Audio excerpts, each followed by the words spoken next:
What's up, everybody? How's it going? It's Burke, aka Dansg08, and welcome to another episode of the Dansg08 podcast.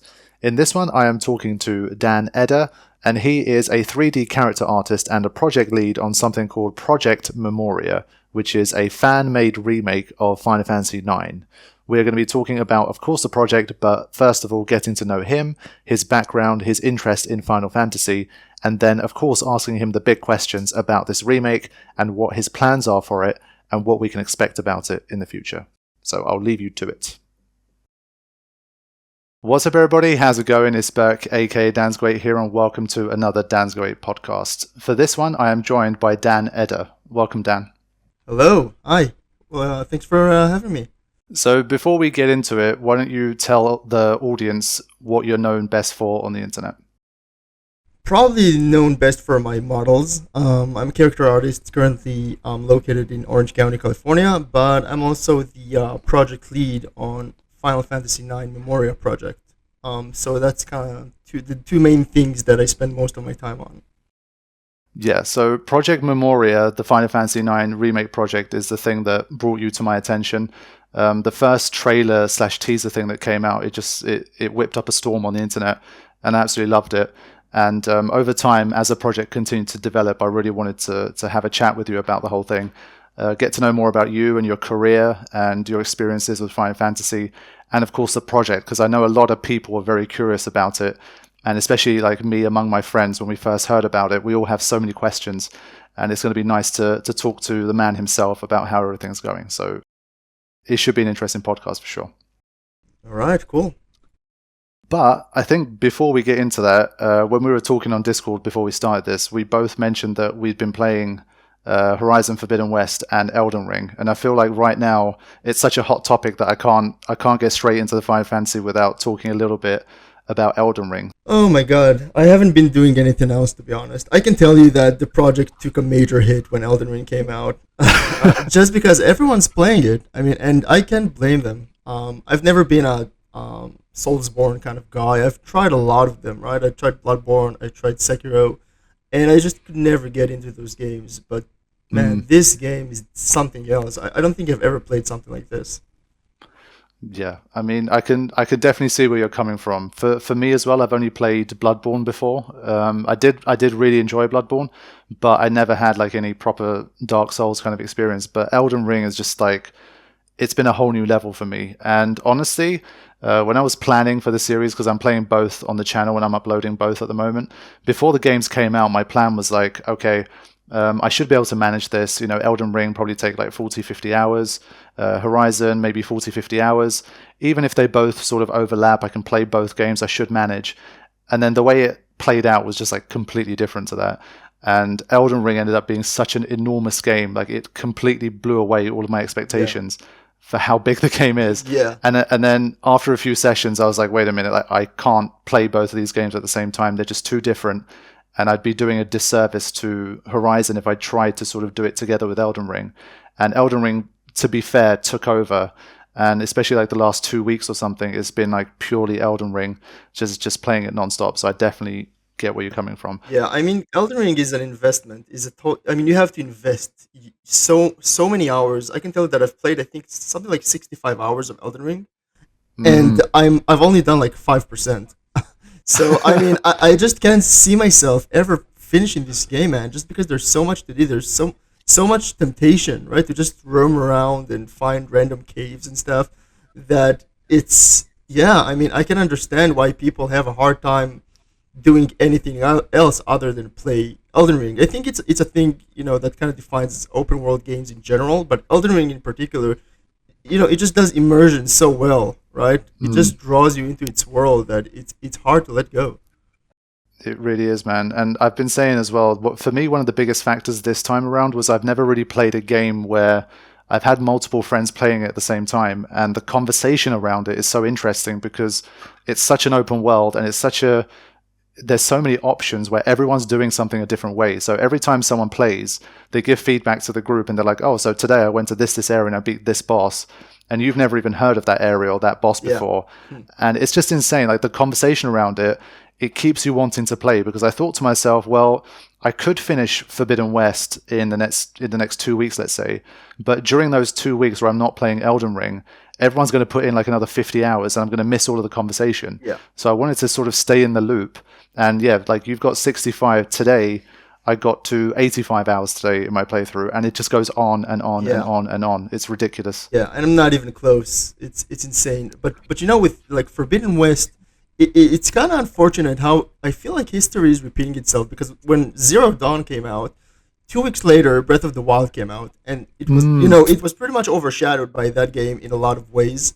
And then I kind of feel like the same is happening with Forbidden West, where I was super hyped up about this game. I'm a huge fan of the first one, and then I played Same. it, and then Elden Ring came out, and I'm like, okay, I want to wait until I'm done with Forbidden West, but I just, that FOMO that you're feeling, that everyone is playing it, and I'm like, I want to get on that train as well. So I kind of did that. So I started playing Forbidden West, and then I stopped, mostly because of like a game-breaking bug that I had. And now I'm mostly just playing Elden Ring. Yeah, okay. I think you did mention on Discord the game breaking bug. I'm actually curious about what that is. Like, what did you encounter that stopped you playing? So I don't know if you would call it game breaking bug per se, but it is to me, because basically what happened is that fast travel is disabled. So it thinks I have a quest active, which means I'm not able to teleport anywhere. And the world is massive. So if you want to do like a certain quest that's on the other side of the world, without fast travel, you'd have to, ride around for like 30 minutes just to get to that point. And I'm not going to spend so much time just because of a bug. And I've tried everything. I mean, I looked online, I went on Reddit. I was really enjoying the game. But at that point, I'm like, okay, you know what? I've been wasting too much time on this. I even emailed Guerrilla Games. I swear to God. I'm like, listen, guys, I'm really enjoying your game, but you have to help me out here. I've tried everything, and I can't play the game like this. And after a few days, I'm like, okay, I'm getting Elden Ring. I'm sorry. Hopefully, I'll go back to Forbidden West sometime, because it's a good game. I mean, I think it's a bit dialogue heavy for my taste personally. But it's a great game, and the visuals are just phenomenal. So, and I'm a graphics guy, so. Yeah, of course. I was going to say, like, visually, Forbidden West was the first game that made me truly feel like I'm playing a PS5 game. For sure. Like, for me, for me, Elden Ring is like a PS4.5 game. Like, when I look at it, I still see a lot of PS4. I feel like I'm playing a PS4 game sometimes. For sure. But Forbidden West really was that wow factor. And especially when I was playing the two together for like a week, I played both. And switching between the two, I was like, holy shit. Yeah. Like, of course, art direction and, that kind of thing is one thing. But like the literal fidelity, like the quality of what I'm seeing on the screen was just incredible for Forbidden West. So Exactly. yeah, I'm definitely excited to go back. But for now, like Elden Ring it really has been dominating my time. And so Yeah, I understand you completely. I mean, it's probably going to take at least a couple of months until I go back to Forbidden West. But hopefully by then there will be like a new patch out that fixes this issue. So yeah, that is a really horrible bug. I mean, it is. I wouldn't be playing either. Yeah, for sure. But yeah, definitely, Elden Ring really is like for me. It felt like I was a part of history. Like I feel like this is the kind of game that's going to be talked about for years to come, and like being a part of that whole journey was really cool, because for like up until now I've always missed out on it. So with Bloodborne, I played it in 2017, 2018, and obviously most of the initial people had already played, so I missed that wave.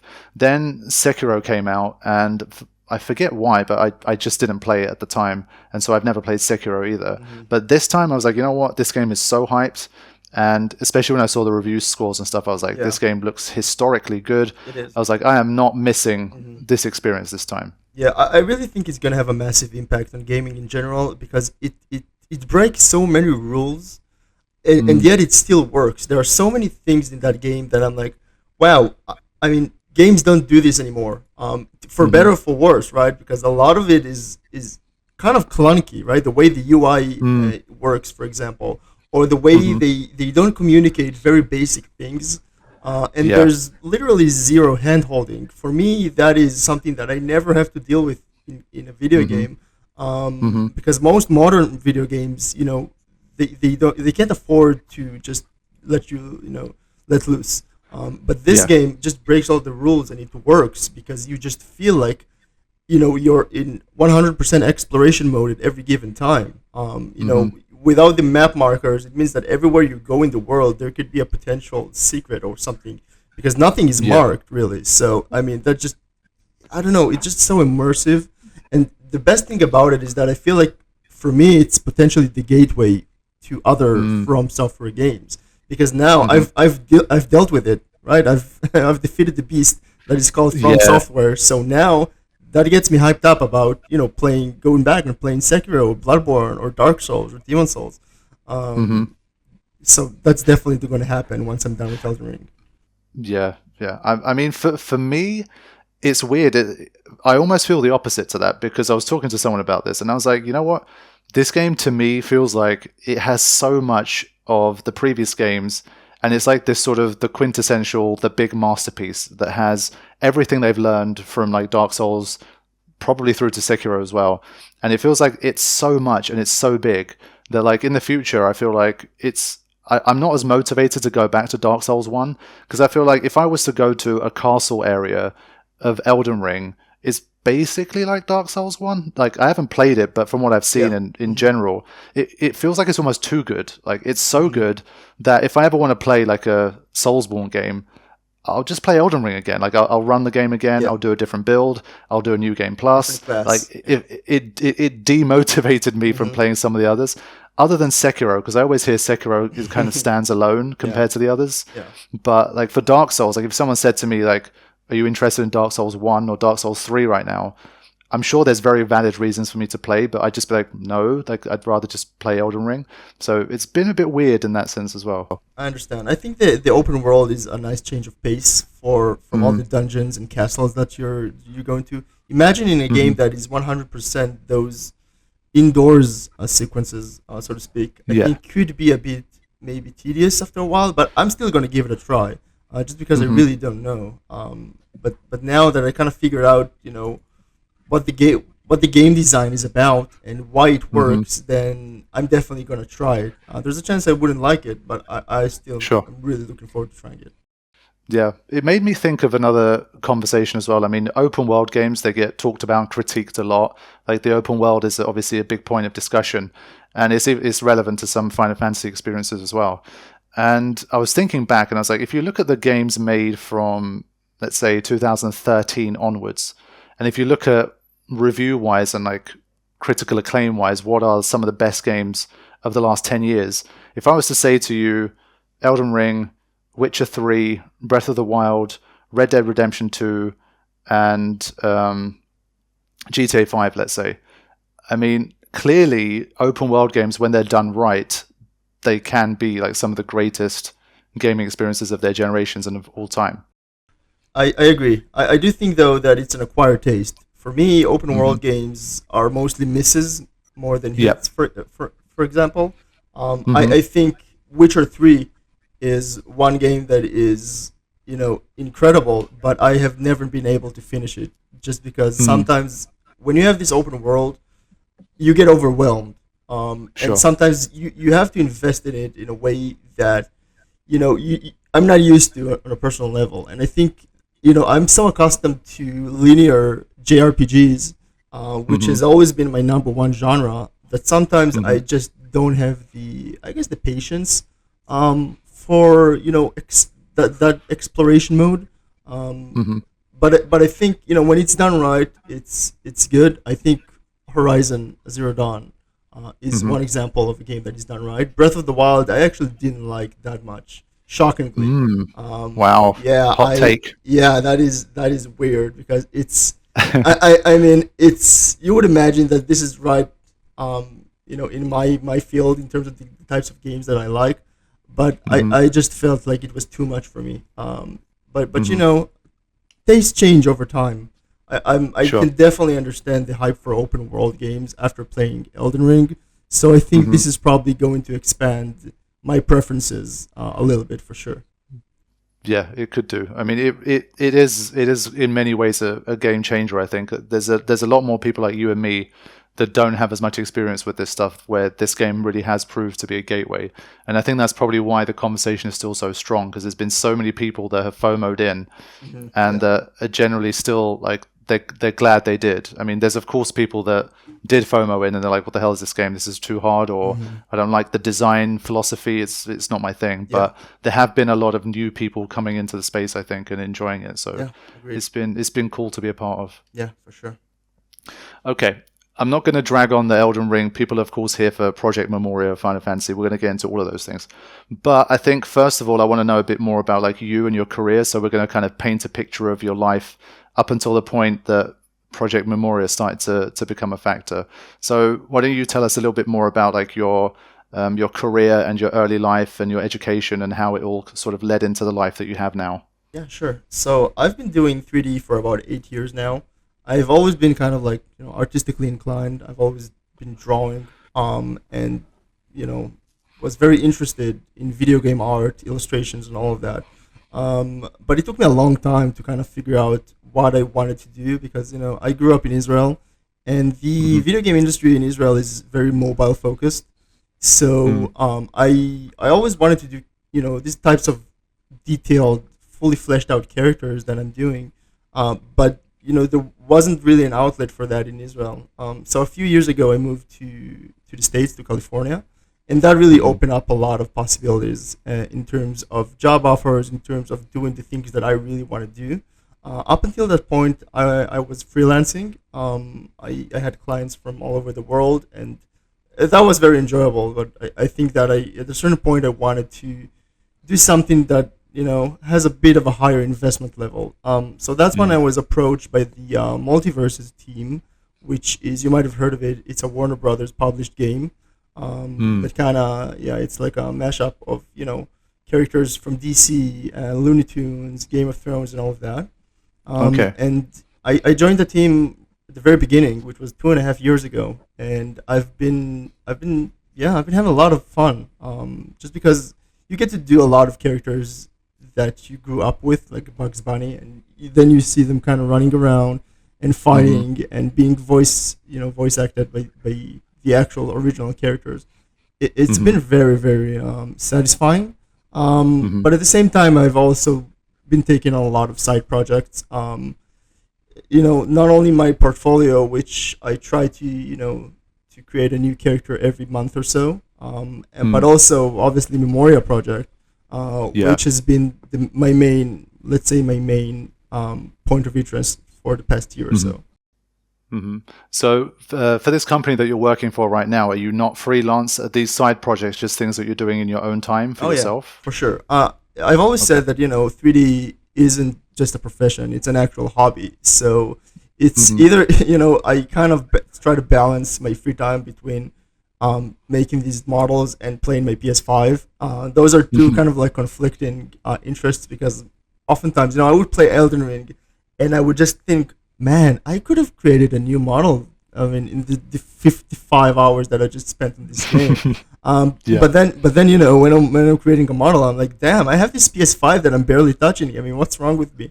So like I'm always torn between the two. So I try to find a balance. At a certain point as an artist, it just you get to a point where it just kind of burns inside you, like that need to create something new. Sure. And at that point, you just leave everything and you're just glued to your computer. So I make a lot of projects during the weekends. My latest one was Link from Breath of the Wild 2. Nice. Yeah, kind of like a different version. And that got quite a lot of hype. So that's awesome. I also got it 3D printed, so I have it on my desk right here. That's fun. It's a lot of fun. Yeah, that is awesome. I mean, the ability to kind of just create something like that and then you get it 3D printed and you can kind of realize that. I'd love to be able to have like the skills and stuff to do that. So with your career, how does someone like you sort of get to the 3D point? So did you start off, let's say, being interested in just drawing like on paper, sketching, and then you started doing 2D stuff, then transition to 3D? What was that journey like for you? Yeah, I think 2D is usually the gateway for 3D artists. Just because you have to have some sort of artistic background, just to have a basic grasp of anatomy and shapes and color theory and all of that. So I definitely have a background. I used to, I've been using my Wacom tablet since I don't know, I was 8 years old or so. Wow. Okay. Yeah, I've always been very much into drawing. But it took me 24 years to actually start delving into 3D. Just because I Mm-hmm. think it's very intimidating. Nowadays you have software like Blender that Mm-hmm. is free, and it's pretty accessible for new aspiring 3D artists to kind of Mm-hmm. dip their feet into that field. But back then, starting with Maya, Maya is a very intimidating software. So it took me a long time to kind of build up the courage to even attempt to join this whole Mm-hmm. industry, just because it's very technical and I'm not a very technical person. Mm-hmm. But at a certain point, I was like, okay, the hell, screw this. I was a banker, and I was like, I'm not enjoying what I'm doing. I really want to do something that is focused around art. So I just took like an Mm-hmm. introduction to Maya course in Israel, and it took me exactly 5 minutes to realize that this is what I want to do in life. I mean, it was like love at first sight. It's funny because it reminds me of myself a little bit as well. So I I studied economics at university, and I was sort of on track to be someone that was going to be in the finance industry. That was supposed to be like where I was going to go if I continued down the kind of common pathway. And for some reason, like very early on during my time at uni, I really realized that honestly, like I don't think that's the kind of career that I want. But then it was like, so what else are you interested in? What do you want to do, and that kind of thing. So this sort of move away from something that's more kind of finance, bank related, into something that's a bit more creative and something closer to your hobby is something that I can definitely understand. And that being able to make that transition is definitely, it's really rewarding. It feels very risky because you're giving up Yeah. something Hmm. that's much safer to do something that could go completely wrong, of course. Yeah. But that's part of the thing. I mean, you have to take these risks if you want Hmm. to try and make it in that kind of field. Yeah. At the end of the day, not everyone has a passion in life. Some people really don't Hmm. have any solid direction. But Hmm. for me, it was always very, very, I guess, obvious. But I just never had the balls to do it. Just because I thought being an artist means being poor. Hmm. Because that's kind of what I don't know. That's kind of like the mindset regarding these things, especially in certain places like Israel, where you think you Hmm. can't really make a decent living being an artist. And Hmm. that's it's wrong, because at the end of the day, if you're passionate about something and you're willing to invest, then you'll be good at it. And if you're good at it, then you'll get opportunities that are going to be financially beneficial to you. So Hmm. I think at the end of the day, if there's something that you want like 100%, and you don't see any other path, then you're gonna be good at it. And it took me many years to get to where I am in the first few years now. I mean, no one even looked at my 3D models, but I knew Hmm. that it's about perseverance, and it's about Sure. keeping at it. And at the end, eventually, I'll get to where I want. I'll just have to commit. And I feel Hmm. like, yeah, at the end of the day, it was definitely worth it, because my whole life revolves around 3D now, and even my being in the US right now Hmm. is largely thanks to that. So I mean, it's the best thing that's ever happened to me for sure. Yeah, I was going to say for you, you basically you took that risk twice because first of all you had the whole you were in the banking industry and then you wanted to get into 3D. So that was sort of the first jump. But then you also took the risk of moving somewhere new. Yeah. That so what was the transition like going from Israel to the US for you? It was very natural, because that was always my goal, even before I got to Mm. 3D. Just because I feel Hmm. like, being the nerd that I am, I've always sort of, lived online, right? I'm Yeah. very much a Uh-huh. gamer, playing MMOs like World of Warcraft. I at a certain point, I guess I spoke more English than Hebrew, just because I used to, get on so many like chats, like Hmm. video chats with fellow, I don't know, gamers and stuff. I would be very involved online, and I knew Yeah. that the mentality of of living in the states is something that would fit me. I know what I'm heading into, so for Hmm. me it was just a matter of time, until I made that move, and Hmm. luckily it happened a few years ago, and Hmm. it's been fantastic ever since. Obviously, it's not easy to leave your family and friends behind, Hmm. but you have to you have to be concerned with what you want, right? You always have to worry Sure. about yourself, Hmm. and reaching your goals. So I think that for me, this transition was one of the best things that happened to me. But Hmm. it's definitely still, it's still a work in progress, because 2.5 years is not a whole lot of time, and I'm still kind of adjusting to living here. Hmm. But it's been a roller coaster, man. It's been a great time so far. Yeah, I'm glad to hear that it's working out for you because, like I say, it's different layers of risk and how passionate you are about something. So, for me, for example, I've always been the kind of person where if let's say I'm interested in filmmaking, I'm interested in content creation, that kind of thing. But if you were to say to me, there's an opportunity out in California for you to go and do something, I'm not the kind of person I don't think I could do what you did. Like for me, it's just a personality and like Yeah, a I don't know culture experience thing. I need to live somewhere where I have like my friends and family somewhere nearby, and I always admire people that can just sort of say no. My passion, my interest comes first. I'm willing to leave behind people I love to chase my dreams, and so being able to do something like that, I think, is very big. Like it's never something that I could do or that I probably will do in the future. But I respect the fact that you managed to do that and that it's been working out for you because it's definitely difficult. yeah, for sure. It's all about feeling fulfilled, and I definitely feel fulfilled right now. And I try to Hmm. visit Israel often. It's been a bit of a struggle with COVID, but I Sure. try to go, as often as I can. And I think that people realize that I'm just kind of living my dream, Hmm. and everyone supports that at the end of the day. So, I mean, it's a give and take. I mean, if I had stayed in Israel, I had my friends and family, but I wouldn't be able to live out my dream as I am right now and doing what I do right now. Hmm. So that's just the decision that I had to make. But I'm very happy with it. Yeah, that's definitely really good to hear. So that's definitely a pretty cool story. And again, it has some similarities with my own kind of career path. The more people I talk to that are in these kind of fields, the more we intersect with our stories about like, maybe we were doing something else in the past, but we actually had an interest in something different, and then we transitioned between the two, and generally we're better off for it and that kind of thing. And I always love to hear these stories about people that went out and tried to grab something that they were passionate about. So Yeah, for I think sure. that's really cool. Yeah. Okay, I think we can start to transition a little bit more into Final Fantasy. So we got like Dan Eder, the 3D artist, but of course the reason why Project Memoria exists is because you must be a huge Final Fantasy fan. So tell me about your story with Final Fantasy and where did it begin? What was your first ever Final Fantasy experience and how did that go? So I think Final Fantasy was the main reason that I got into this whole, gaming world, or just the path that I'm on. I really think that Final Fantasy was the first step. When I was 10 years old, my brother, just, he borrowed like a game from one of his friends called Final Fantasy IX.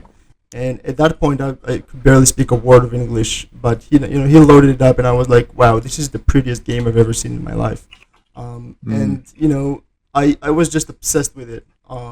Just seeing him, move around, interacting with characters, fighting monsters, and then those, glorious CG sequences. I was just like blown away. So at that point, I was like, okay, this is incredible. I have to understand this game. So then I started playing it. I had no idea what I was doing the first time. But I just knew that this is something that I want to explore further. So, I finished the game somehow. And then I played it again. As soon as I finished it, I played again. And gradually I started learning, like understanding what the characters were actually saying. It's actually one of the best things, best ways to learn English for me. Because mm, before that point, I was like, yeah, I don't really know. yeah. And at the end of the day, I think 22 years passed since then, and still I'm just as obsessed now with Final Fantasy IX as I was back when I was 10 years old. Hmm. Just because I think this game is something special. I mean, I know it's a lot of it is nostalgia, Hmm. but Final Fantasy is probably my biggest passion outside of 3D. Everything Hmm. I do revolves around Final Fantasy. You should see my house, man. Like everything, art books, action figures, posters. I mean, it's kind of Yeah. excessive, but I just love the series so much, and it really influenced my art style a lot. I mean, a lot Mm, of the way I design my characters, it's kind of influenced by the old school designs, or like Tetsuya Nomura, Yeah. or Amano's art. So yeah, it's Yeah. awesome. It's interesting you mentioned Amano, because I did make a little note here. Have you heard about the Amano VR museum experience thing? Yeah, well, if you went on their Kickstarter, you would see my face. Did you Right. see Okay. that? So I didn't see that specifically, but I did come across it on Instagram, just like the general project. So why don't you tell us a bit more? Because clearly you're pretty well informed about it.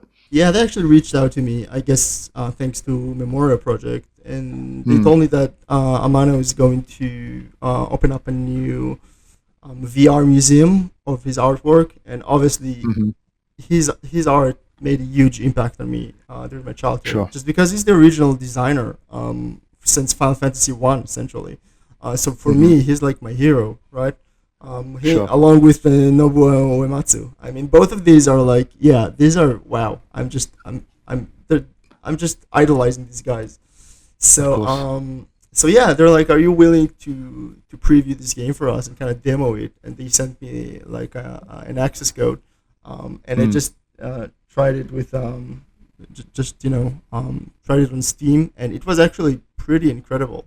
Hmm. It's basically a museum that you walk around in, and then you see familiar Final Fantasy characters, and you kind of interact with them. It's like a 2D illustration, and then you kind of tap on Hmm. it, and it turns into an actual model that you can kind of view from different angles. And it was just, I don't know, it was a really incredible experience, just because you're kind of reliving your childhood in a way, and seeing Hmm. these characters brought to life, and some of them are very old concept art, and Yeah. kind of being modernized, which I really liked. I think this is a great project, and anyone who hasn't checked out that Kickstarter yet, do it, because it's really really cool.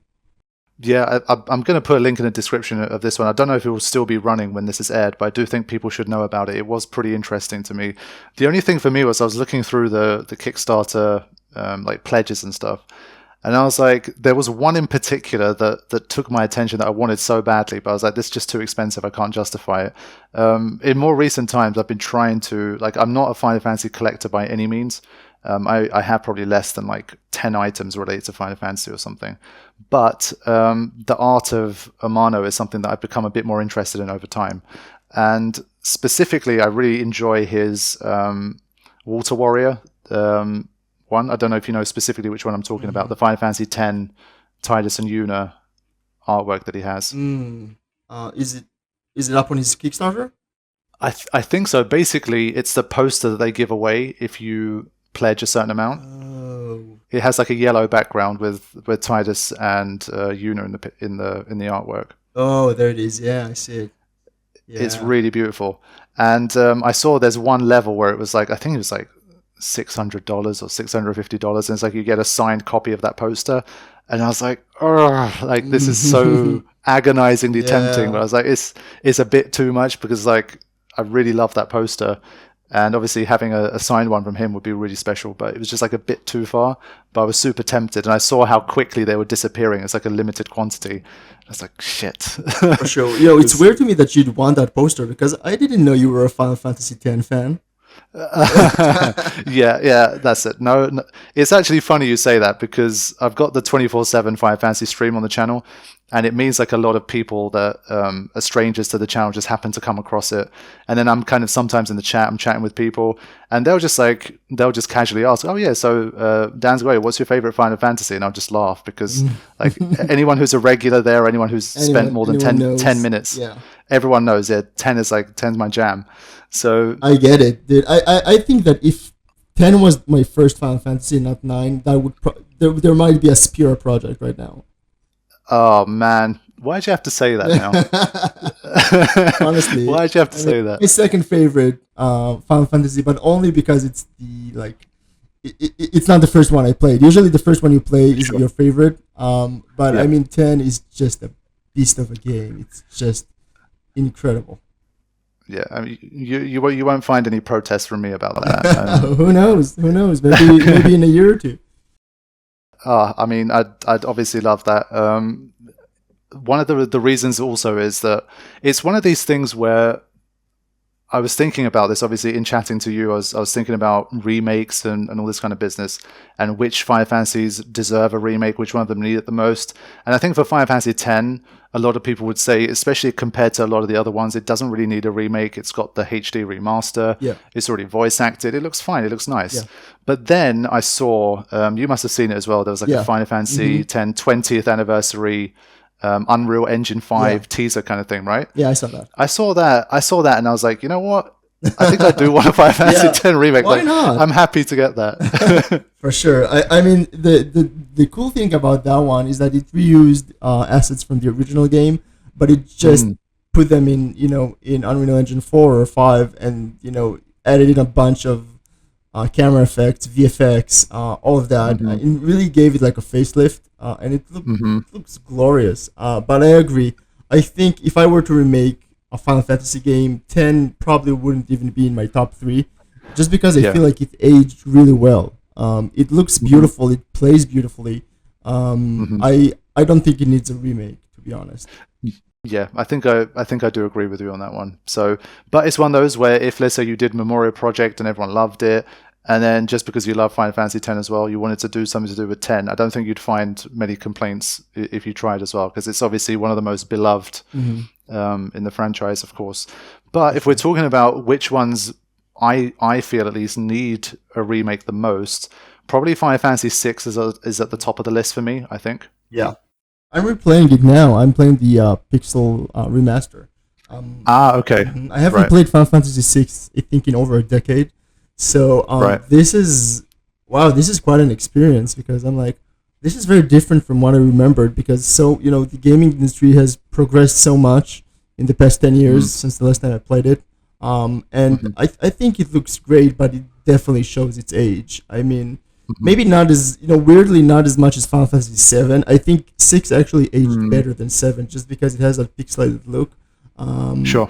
That's just my opinion, but I definitely think that remake is very much overdue, because it's a game with a very strong cast of characters, a great story, one of the best villains in FF history, and I think that the outdated visuals turn off a lot of potential, newcomers to the series, especially the younger generation who are not accustomed to these types of super simplified graphics, and it looks almost childish at times playing this game, and kind of seeing the way that they made the characters express their emotions through these super exaggerated sprites. I can see why some people would be turned off by this, because this is like a very simplified way of doing it. But I just see it as a charming, product of its time, basically. 100%. Yeah, for me, I actually played Final Fantasy VI for the first time last year. So, because I started with 10 and I got obsessed with 10, and then by the time my obsession started to slowly die off a little bit, 13 was out at the time. And then I got into 13, so I kind of just went forwards from 10. And then it wasn't until I had the channel and people were interested in watching the playthroughs and that kind of stuff where I was like, well, a lot of people tell me that the greatest Final Fantasies are like 6, 7, 8, 9. So why don't I start going back through time and experiencing these games? And I remember twice I had, I was worried about what it was going to be like to go back. So the first was Final Fantasy IX, because I'd never played a PS1 Final Fantasy before. And I was thinking, I'm so used to the visuals, I'm used to the voice acting, I'm used to all of this stuff. Like, is this going to be a bit too primitive for me? Can I enjoy it? And I love Final Fantasy IX. It was a really, really great experience. And by the time I got to the end of it, I didn't have any problem with the visuals. But then it was like the second jump was to go to Final Fantasy VI after 7, 8, and 9. And I was like, now we're really going back to like sprites and SNES era, that kind of thing. Is it going to be too big a jump? Is this too much? But no, again, I went back to Final Fantasy VI. I played it. And I think it's probably like my third favorite Final Fantasy of all time. I freaking loved Final Fantasy VI. It was so good. And so I was like, I guess it really doesn't matter that much then. Yeah. But at that point, you were already a Final Fantasy fanboy. So, I mean, just imagine if this was your first Final Fantasy. I don't know if you'd have as much, as much love for it as you did when you played it, after 7, 8, 9, 10. I totally agree. Did you ever try the 3DS remake of 4? I did, but I just wasn't feeling it, to be honest. 4 in general, I've played all the Final Fantasies. Actually, I played the second one I played after 9 was 5, which I absolutely loved. It's still one of my favorite Final Fantasies, and I think it's like criminally underrated. 5 is good. It really is good. I do think 5. it's a bit underrated as well. I love it is 5. good. So I played 5 and then I played 4, and actually 4 isn't at the top of my list. I hope I don't get any hate for this. I mean, these NES era Final Fantasies in general, I love, but nowhere near as 7 to through 12 or so. Just because I think that a lot of advancement has been made in the way they do storytelling or character progression, and I think in those games it was just a bit too simplistic. So the emotions, the way they convey their emotions, I sometimes don't buy it 100%, just because they're very technically limited. So 4 is a great game, but I wouldn't replay it anytime soon, just because I already played the pixel remaster of that as well. I played 4 to 6. So yeah, I was curious what you thought about the 3D version of the remake, and I always wondered why they never did that for 5 and 6 as well, because a lot of people do like the Final Fantasy 4 remake. I don't get it. I don't get it. I mean, it's pretty good. I mean, they did that for 3 as well. I think I think that the 3D style is kind of bare bones, to be honest. But for a 3DS, it was like a 3DS game, right? Or a DS, or a Nintendo DS. I don't remember. The original. I think. Let me check. I think it's 3DS.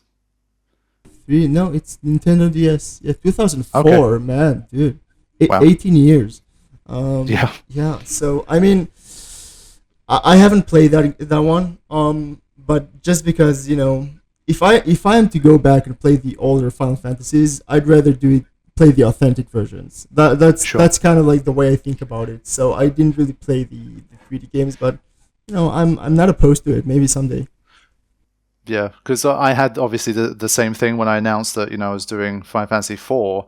I had a lot of people say, "Oh, just play the 3D remake. It's more challenging. You'll enjoy it more." That kind of thing. And I was like, "Okay, that might be true, but if I've never played Final Fantasy 4 before, I want to get the authentic experience first. I want to see the journey of like Square and how they made these games. So I don't want my first experience of 4 to be the 3D remake." Yeah.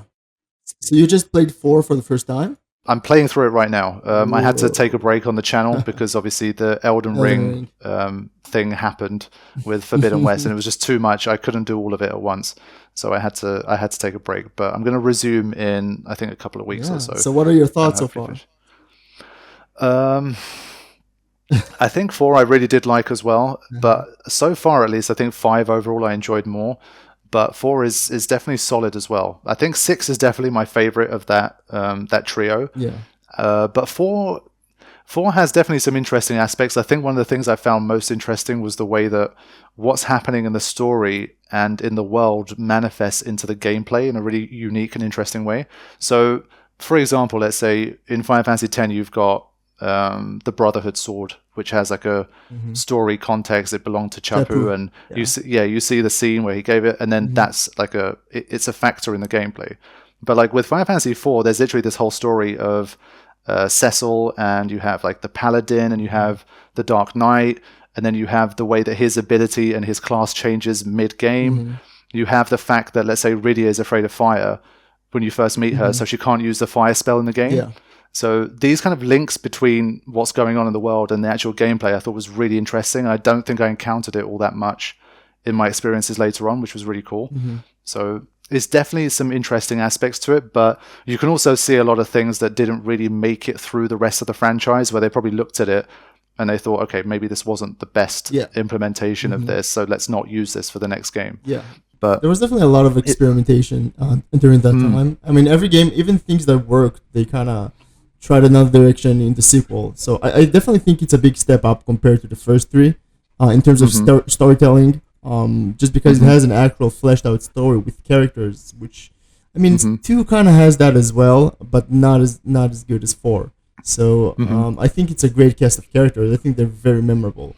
But just in terms of Yeah. gameplay, I think the biggest blocker in terms of these older games is the gameplay. To be honest, the random encounters, I never thought I would get tired of them, but I did. Yeah. Like at a certain Agreed. point, I don't know, I just gotten spoiled, I guess. So it can get Yeah. a bit tedious for me personally. No, I'm definitely with you there. I mean, that is something that it feels almost like they kind of increase the runtime a little bit Hmm. by making you encounter things way more. And I think with 4 it was even worse Yeah. because the amount of enemies that you faced, there were like 6 to 8 enemies sometimes that you faced. Hmm. And I was like, what the hell's going on? Like 2/3 of the screen is filled with Yeah. like 8 different Hmm. enemies. And I was like, this is a bit Exactly. much. You finish that battle, it takes you like 3 minutes, and then you take 2 more steps, and it's another one Yep. with like 6, and you're like, what the hell? Yep. So That can get old pretty quickly. Yeah. yeah, I'm not going to pretend that I love that. I mean, that's definitely something I didn't really appreciate as much. But that's what I mean. If you look at it, like you said before, as a product of its time, you can see that a lot of people playing it for the first time in like 1991 would be like, this is freaking incredible. Like, especially Hmm. compared to what came before it, I can see why a lot of people would have it as one of their favorites of all time. For sure. A lot of it is just emotional. Mm, Your emotional attachment that kind of brings you back to a certain period in your time in your life, where you hmm experience the game for the first time. So I think that is one of the main things that makes you love a particular Final Fantasy game more than others. That it just takes you back. That's the same with me, like hmm with 9 and 10 in particular. So hmm yeah. So tell me about what really does make Final Fantasy IX so special then. Why is other than the fact that it was the first one you played, what in the game and the Yeah. experience made it so special?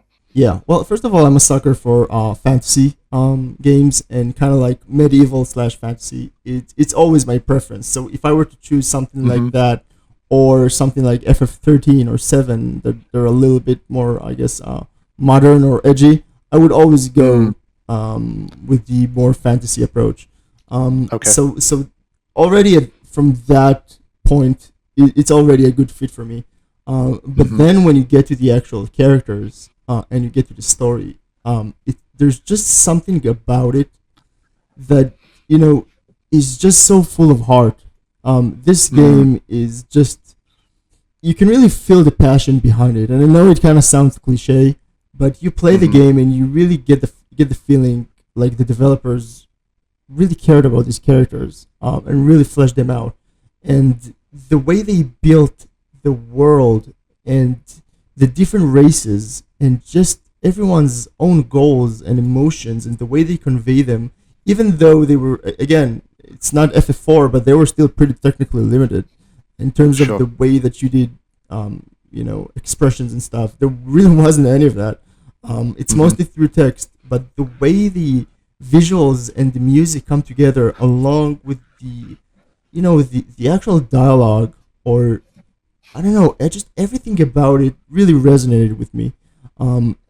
And I replay it at least like once a year. I think I've beaten the game over 15 times, and I'm not even exaggerating. I know Damn. every step of the game, hmm at any given area, and hmm I never get tired of it.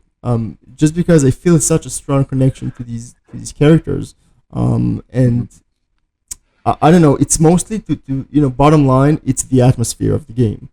Yeah. You start playing the game and you feel like you get teleported into this, you know, different world that just feels so believable, even though like almost no one is human, right? They're all the weird Yeah. hippo creatures and rat Yeah. women and stuff, and yet they make them feel so human in the way they interact with each other, or just the things they say.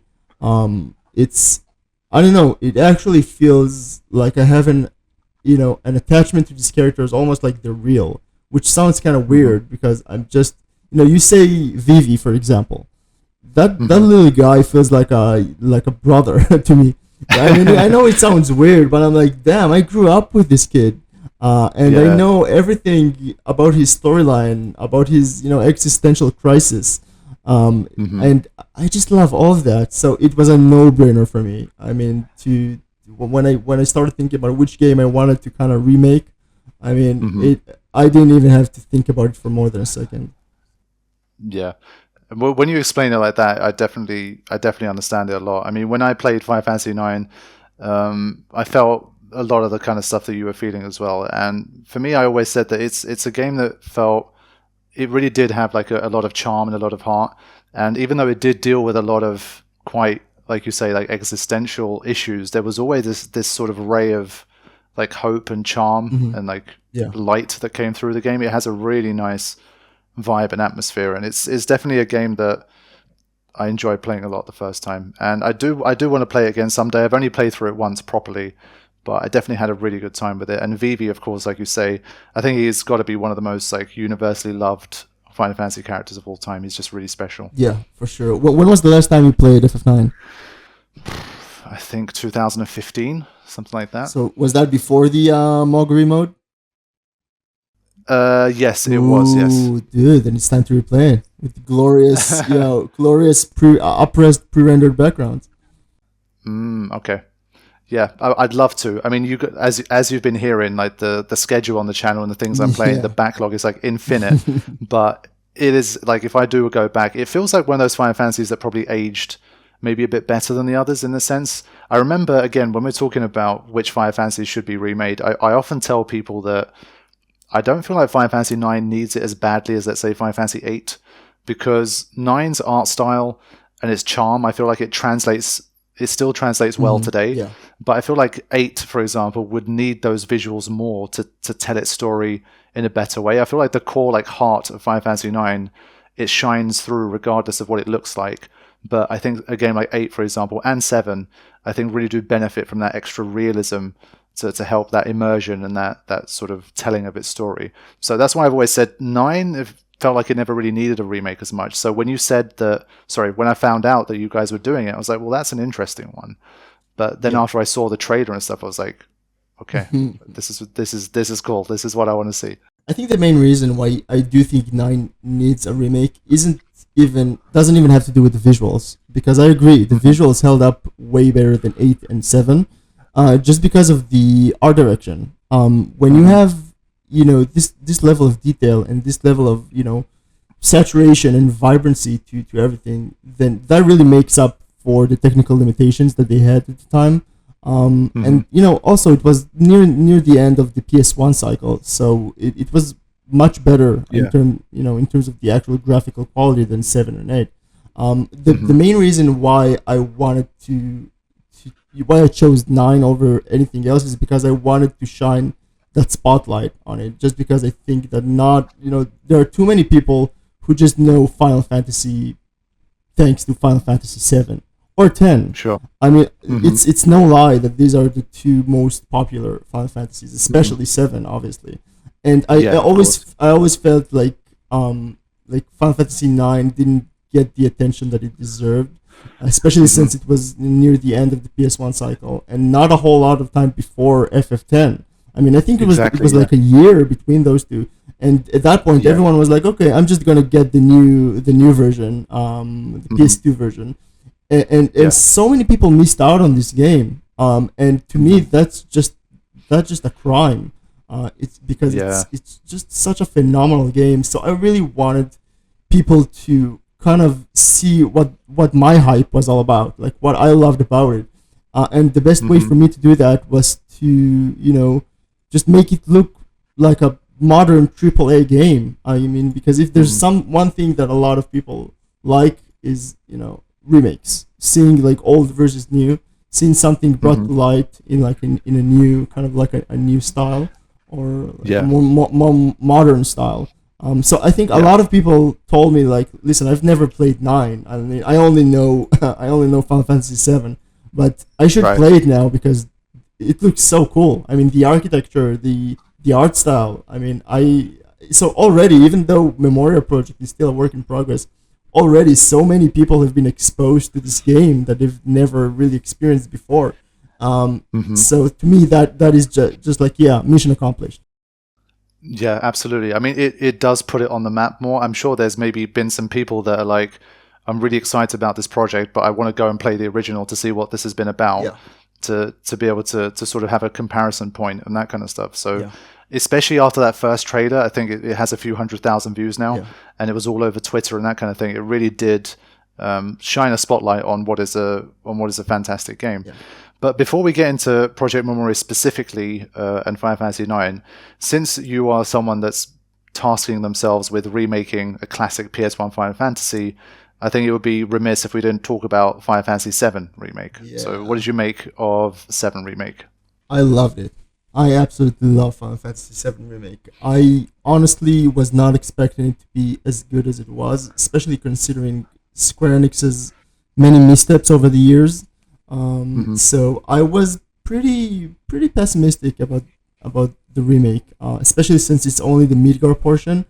Right. But I ended up absolutely loving every second of it. Maybe not the ending, just because it's very controversial. I'm not against it per se, but it's just, it all depends on where they take it with the sequel, because they kind of shuffle the cards, and I don't know how they're gonna play them. But I do think that subverting expectations is a good thing, as long as they don't bastardize the authenticity of the original game. But as far as the moment-to-moment gameplay, the character interaction, the graphics, the music, the battle system, I was very much enjoying my time with the game. Yeah. How about you? Did you enjoy it?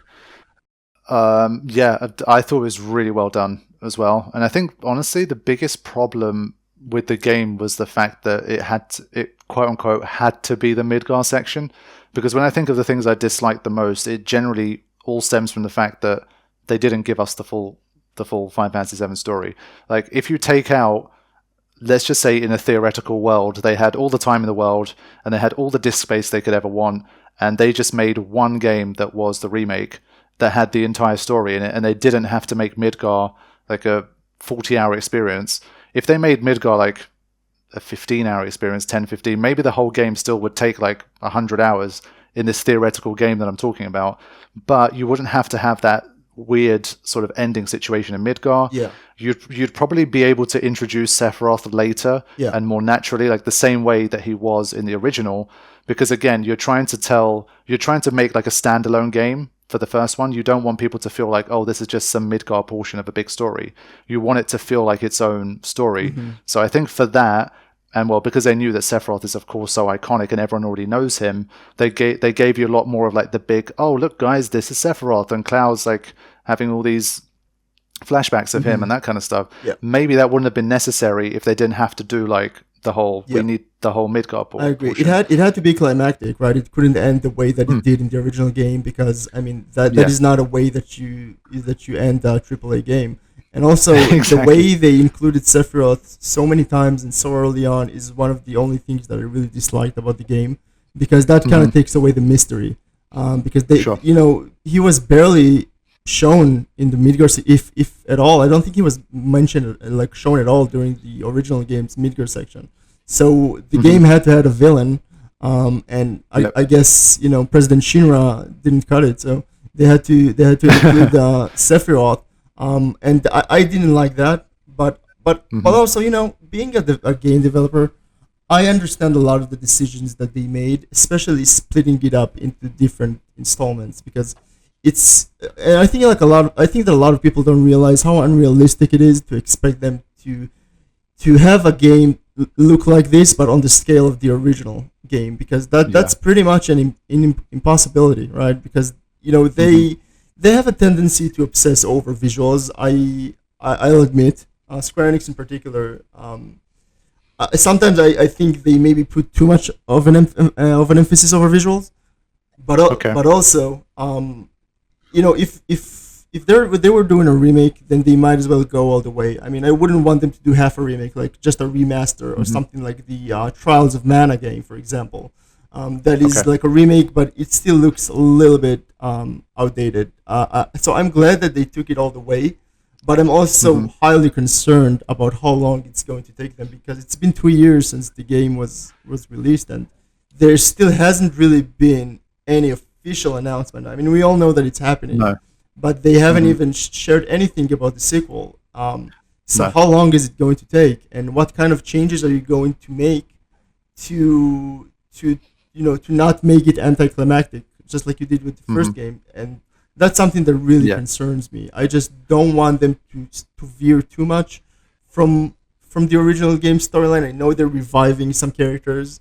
I'm still not 100% sold on that idea, even though it might work out. But I wouldn't be surprised if they made some very, let's say, scandalous decisions in terms of the way they take the story.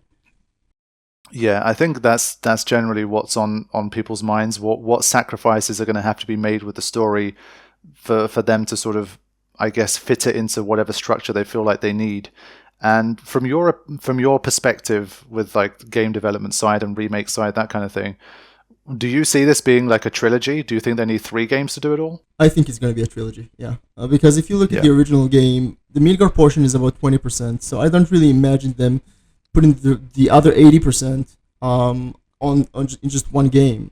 There's just so much going on. Just think about all the different towns that you go to and the different story beats that you have in the original game. Trying to fit all of that into one game is just not going to happen. So my assumption is that the sequel is going to end in the City of Ancients. Same. And then the third game is going to be it's going to be the last one. It's definitely going to be a trilogy, but I don't think we're going to be able to finish to see the whole story to completion until at least 2028, which I just don't like that. I wish they kind of just didn't obsess over graphics as much. I do like the way that they make it look as good as it does, but not at the cost of this game taking 15 years to complete, because at this point this is just like typical Square Enix. I mean you have to find a way to make the game look good but also efficient in terms of its development cycle. So I wish they maybe found a way to stylize it in a way that allowed them to make it look as good as it does without spending so much time on the high-end visuals. Like, that graphical fidelity is the main thing holding them back from being able to release this in a timely fashion. And I don't know, that to me that's just typical Square Enix, to be honest. But I'm hoping for the best, but expecting the worst. Yeah. These discussions always make me think of 2 things, actually. So the first thing is going back to Elden Ring. That I've had conversations with a lot of people about how long video games take to develop now and how much time developers need. How much is it okay for people to just say, okay, it's fine for a developer to take 7 years to release this game. That's just normal. That's how it is now. Games are so big. They're so detailed. That's the kind of time people need now. I say, okay, fine. But then I look back at, let's say, Square from 1991 to 2001. If you think of that decade, in that decade you have Final Fantasy 4, 5, 6, 7, 8, 9, and 10. Yeah. So that's 7 games in 10 years. And now you can, of course, say, well, those games are just sprites, like they're low quality. But at the end of the day, the tools that you had to make them, the computers that you had to work with, well, they were a whole lot less powerful too. Yeah. And we're talking 7 games in 10 years. That's ridiculous. And most of these games were either good or great. And so when someone says to me, oh, well, Square Enix needs 7 years to make a game now, it's like, but do they? Is that really how long it takes to make a game now? Maybe it's a bit of an efficiency issue. Maybe it's like, maybe it's deliberate that they could make the game in 3 years, but it suits their company strategy better to release every 7 years. Like, it's a bit weird to me. Like Elden Ring, going back to that, I was looking again at what FromSoft have released since Bloodborne. So again, since 2015, they've released Bloodborne, they've released Dark Souls 3, they've released Sekiro, and they've released Elden Ring. Yeah. So we're talking these 4 games have been released in the space of 7 years. Yeah. And it's like, well, I guess you can do it. So like all these people were like, oh, I think Rockstar is probably the biggest one because they haven't made GTA 6. And they're like, oh, well, they made Red Dead Redemption, so it's normal for them to take 10 years to release the next Grand Theft Auto. I'm like, is it really? Yeah. But they couldn't make GTA 6 in the space of 10 years because it was so difficult to do. Is that really the reason? I don't think so. Yeah, exactly. But I mean, with a game like GTA, you kind of expect that because it's a massive open world, and also there's just, the reputation is so important. GTA can't be a flop because it's such an important video game series. So they're 100%, spending their time, and I get that completely. Specifically with GTA, but with Final Fantasy, I mean, it kind of blows my mind what you're saying right now. That 4 and 10 came out in just like a 10 years span, like difference. But exactly. But now, I mean, just imagine that Final Fantasy 15 came out almost 6 years ago, and that is 15, and that was after like a 10-year development cycle, and already we've only seen one trailer for Final Fantasy 16, and God knows when that is going to be announced. And going back to Elden Ring, that game was announced 2 years ago, like 2.5 years ago, and now it's out and it's selling like crazy, and it's a massive success because they didn't obsess over the graphics. They cared about other things, and don't get me wrong, the graphics are gorgeous, but I mean, if you look at the characters or you look at the texture quality, I mean, it's not the best, right? But when the foundation of the game is solid, and they find a loop that works, and they make it an interesting and enjoyable experience, then people just don't care about graphics as much as you think. Just look at a game like, I don't know, Undertale or Stardew Valley. Now, I'm not saying that Final Fantasy should look like that, but maybe there's a middle ground where you can find something that looks gorgeous because you have a team of super talented artists, but also doesn't require you to model each individual hair strand with on Tifa's eyebrows, and have it take three years just to create that specific, I don't know, that specific mesh, whatever. I mean, I wish there was a way to reprioritize what the development time is being focused on, right? More gameplay, more storytelling, less visual obsession, because I think that's one of the main issues that I had with 15, where you barely had any towns, right? You had like, I don't know, like 2 to 3 cities or whatever. And going back to the older games, just imagine how many you had in 6. You had like 20, and now a lot of them are copy pasted.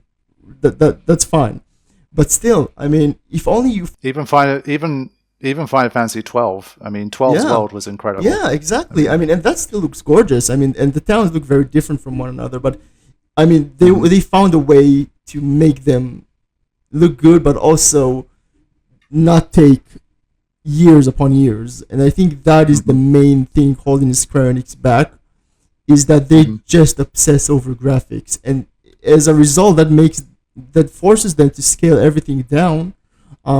Just because it's just not realistic for them to keep up that level of like fidelity, and that's why I'm concerned about the amount of content that they're going to cut from the sequels, which I think is going to be substantial. I think they're going to cut a lot of smaller areas or cities or whatever, just to be able to fit it into the game, and it's still going to take years, if not decades, to finish this trilogy. So I don't know. It just kind of saddens me. Just imagining that Final Fantasy 9 and 10 came 1 year apart, and both of them are just masterpieces, and they were able to release them 1 year apart. That just blows my mind, man. I don't know.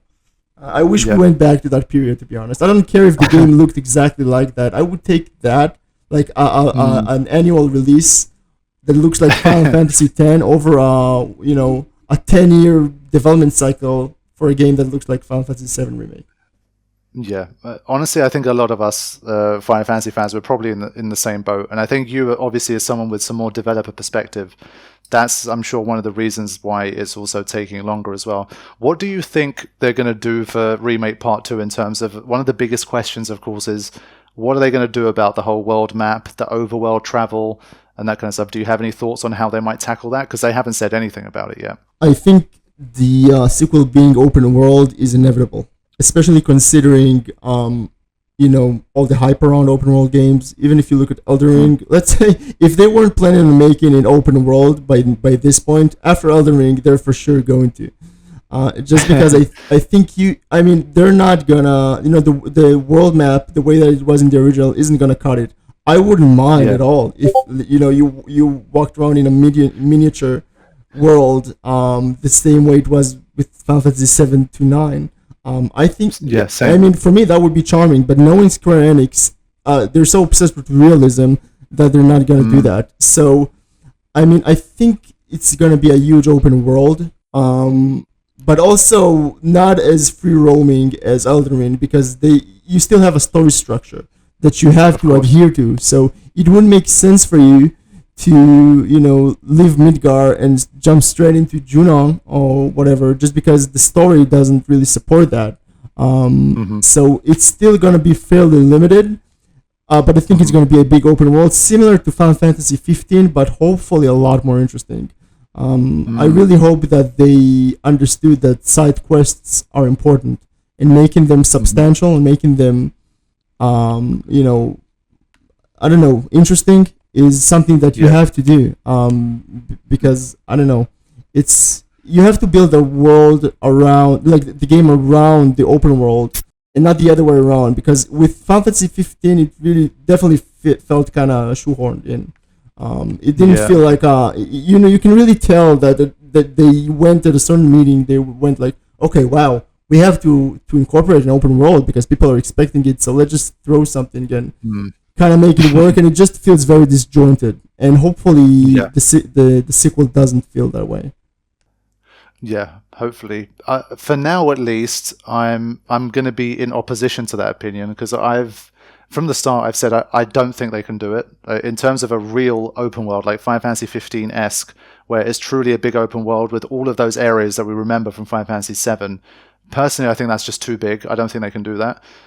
So my opinion so far, until obviously I see more trailers and more real information, is like I think they're going to probably just continue to steer you down a more linear path and just give us these sandboxes that represent different regions of the game, and maybe have us like transition, fast travel from different city to different town, different location, or something like that. Because to me, I just can't fathom, given how big Midgar is, I can't really fathom how they can make the entire world of the game fit into like a real open world game. It just seems impossible to me. Like all of the cities, all the NPCs, all the towns, everything, it just seems too much. I highly doubt. Yeah, I'd be amazed. Yeah, and like you said, with the open world, they of course have a story to tell, and that story needs its own pacing and its own momentum and all of that kind of stuff. So to me, the open world seems very unlikely. I'd be very surprised if they declared that the second one was a true open world, but I guess we're just going to have to wait and see. Yeah, I think knowing Square Enix, they really care about trends, and they really care about what's going to give them the best bang for their buck. And I think they know that open world games are all the rage these days. So I just don't see this being a linear experience. I would prefer it to be a linear experience by far. Because linear games are my favorite games. I mean, Final Fantasy X is probably the second most linear game I've played after Final Fantasy 13. But I love it for it because they allow you to go through this journey that is tailor-made to support the story. And I don't care. I don't need a huge open world with a million quests and little plants that I need to find and craft stuff and campfires. I don't need all of that. Not for a Final Fantasy game, maybe for Elden Ring, but for Final Fantasy, I just need a good story. Good characters, something that makes sense, that feels believable. So if it was up to me, the remake would definitely not be open world. But knowing Square Enix, I'm 100% sure that it is going to be semi-open world. I mean, again, it gives you the impression of an open world, but you're still very limited in where you can go. That's my prediction. Yeah, okay. I mean, semi, I don't know, like, I can't, like, kind of visualize what that's going to look like, but sure, like, that definitely could be a thing. But a literal kind of GTA, Elden Ring, that kind of open world where you can just pick any point and just go, like Breath of the Wild, whatever, I just can't see that happening. But it's we're going to find out. I mean, Final Fantasy 16 is going to be coming out before it, clearly, so they're going to have to deal with that first. I think Square Enix generally as a company, it feels to me like they're kind of, with Final Fantasy, they don't have the momentum that I think they should have, and then with all of the projects that they're either developing or publishing, it feels like they're spreading themselves a bit too thin right now. Like you've got Stranger of Paradise literally coming out in a few days. Right? I have a lot to say about. Don't get me started, man. I have a lot to say about that one. Yeah, I mean, there's that coming out. Then there's Forspoken, which they've delayed now.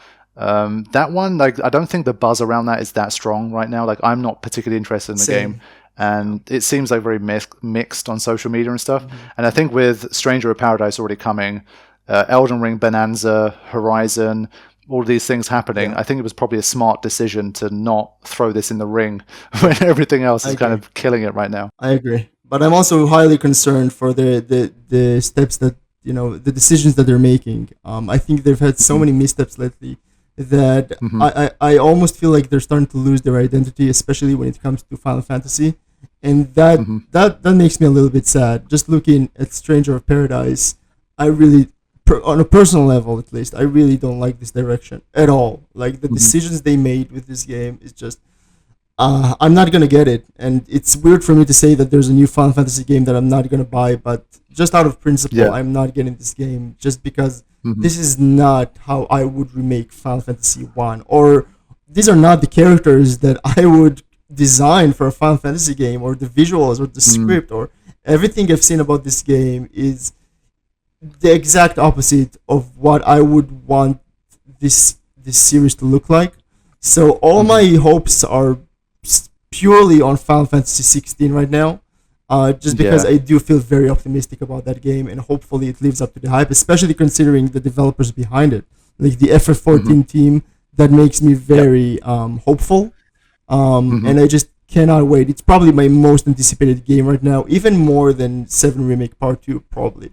Yeah, I think same.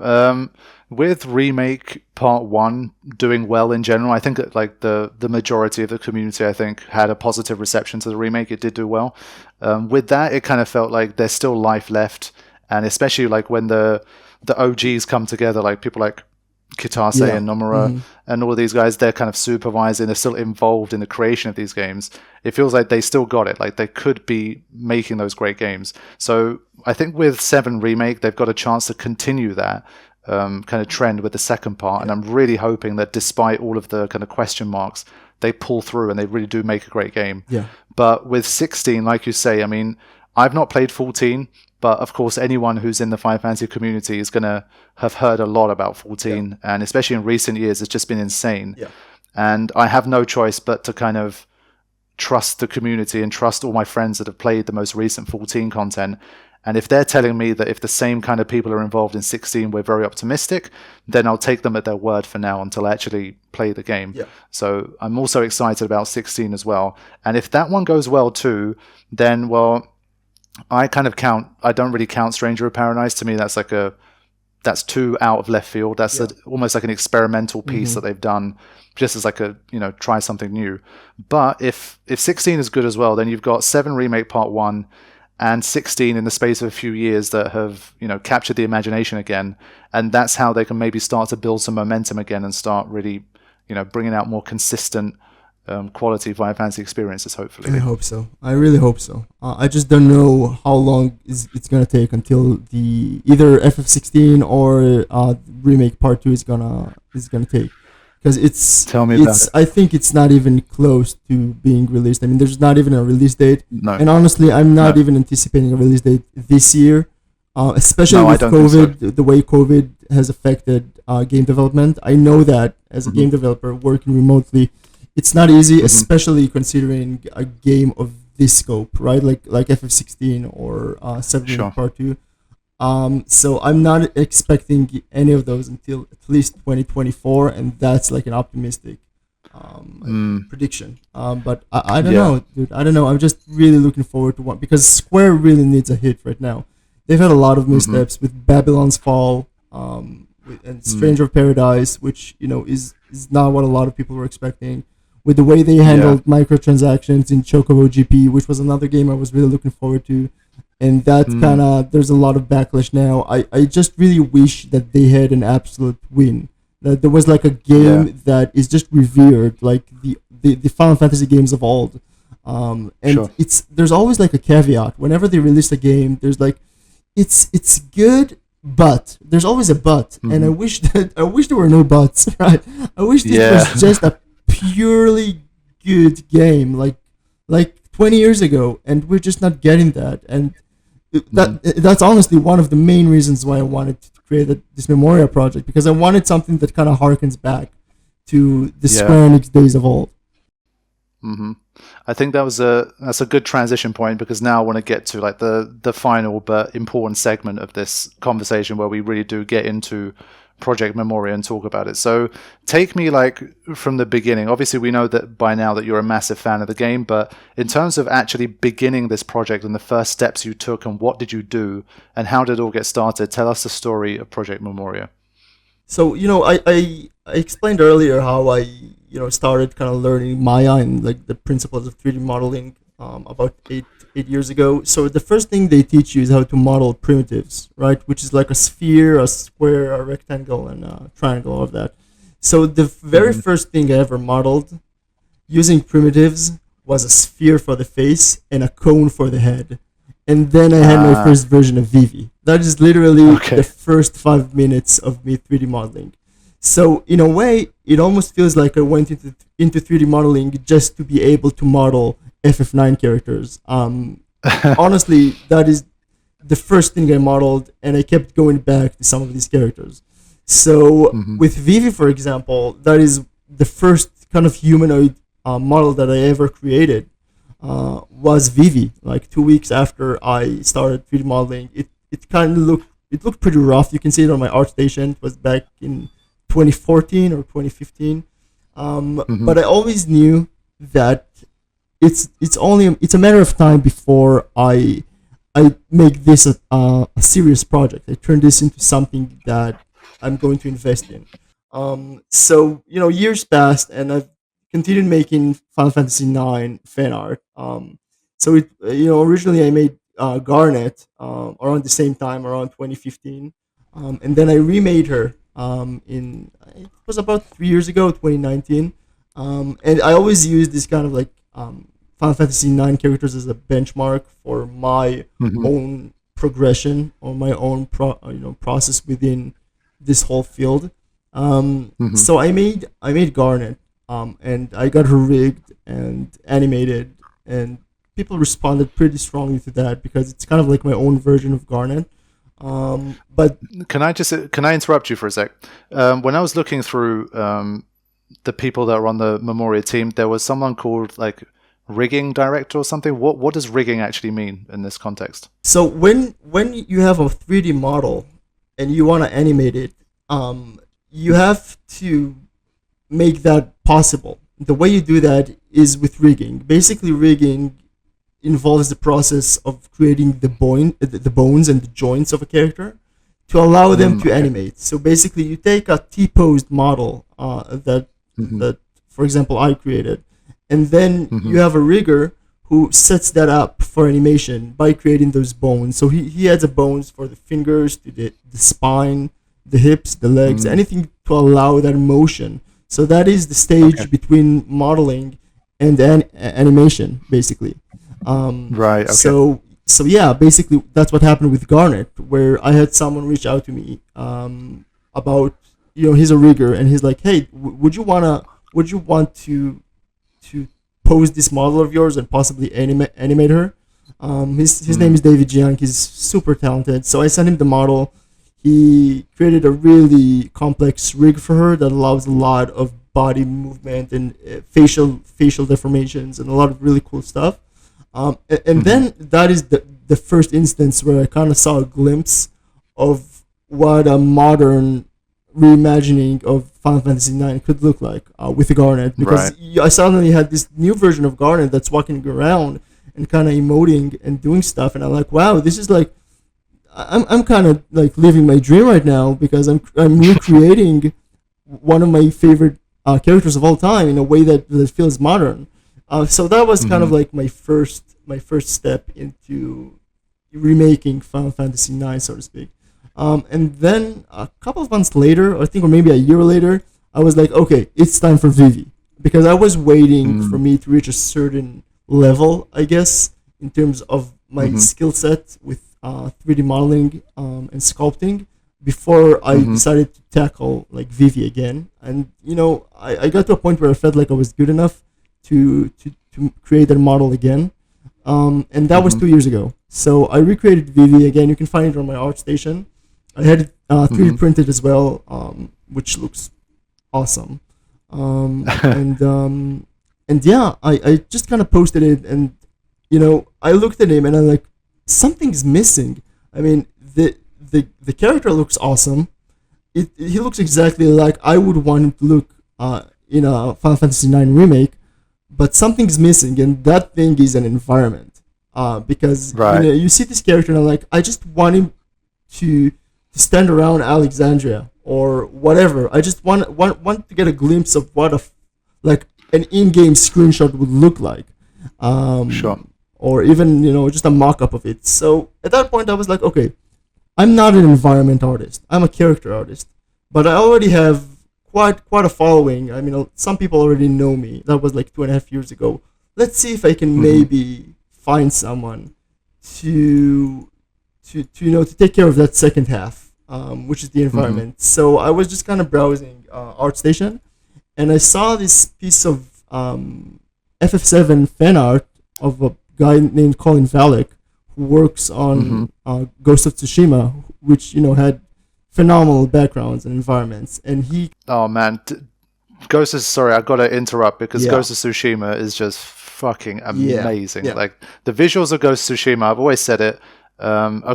Forbidden West, for example, looks amazing, but I think visually, like both as a combination of art direction, aesthetics, and like the literal fidelity of the game, Ghost of Tsushima on PS5 is the nicest looking game I've ever played in my life. It's freaking incredible. Agreed. And it really is. It's just I play the game and I'm like, okay, this is I knew that this guy was an environment artist in the game, and he's a Final Fantasy fan, and I'm like, okay, let's just try it, because I would love to be able to put Vivi in an environment that is on the same level as Ghost of Tsushima.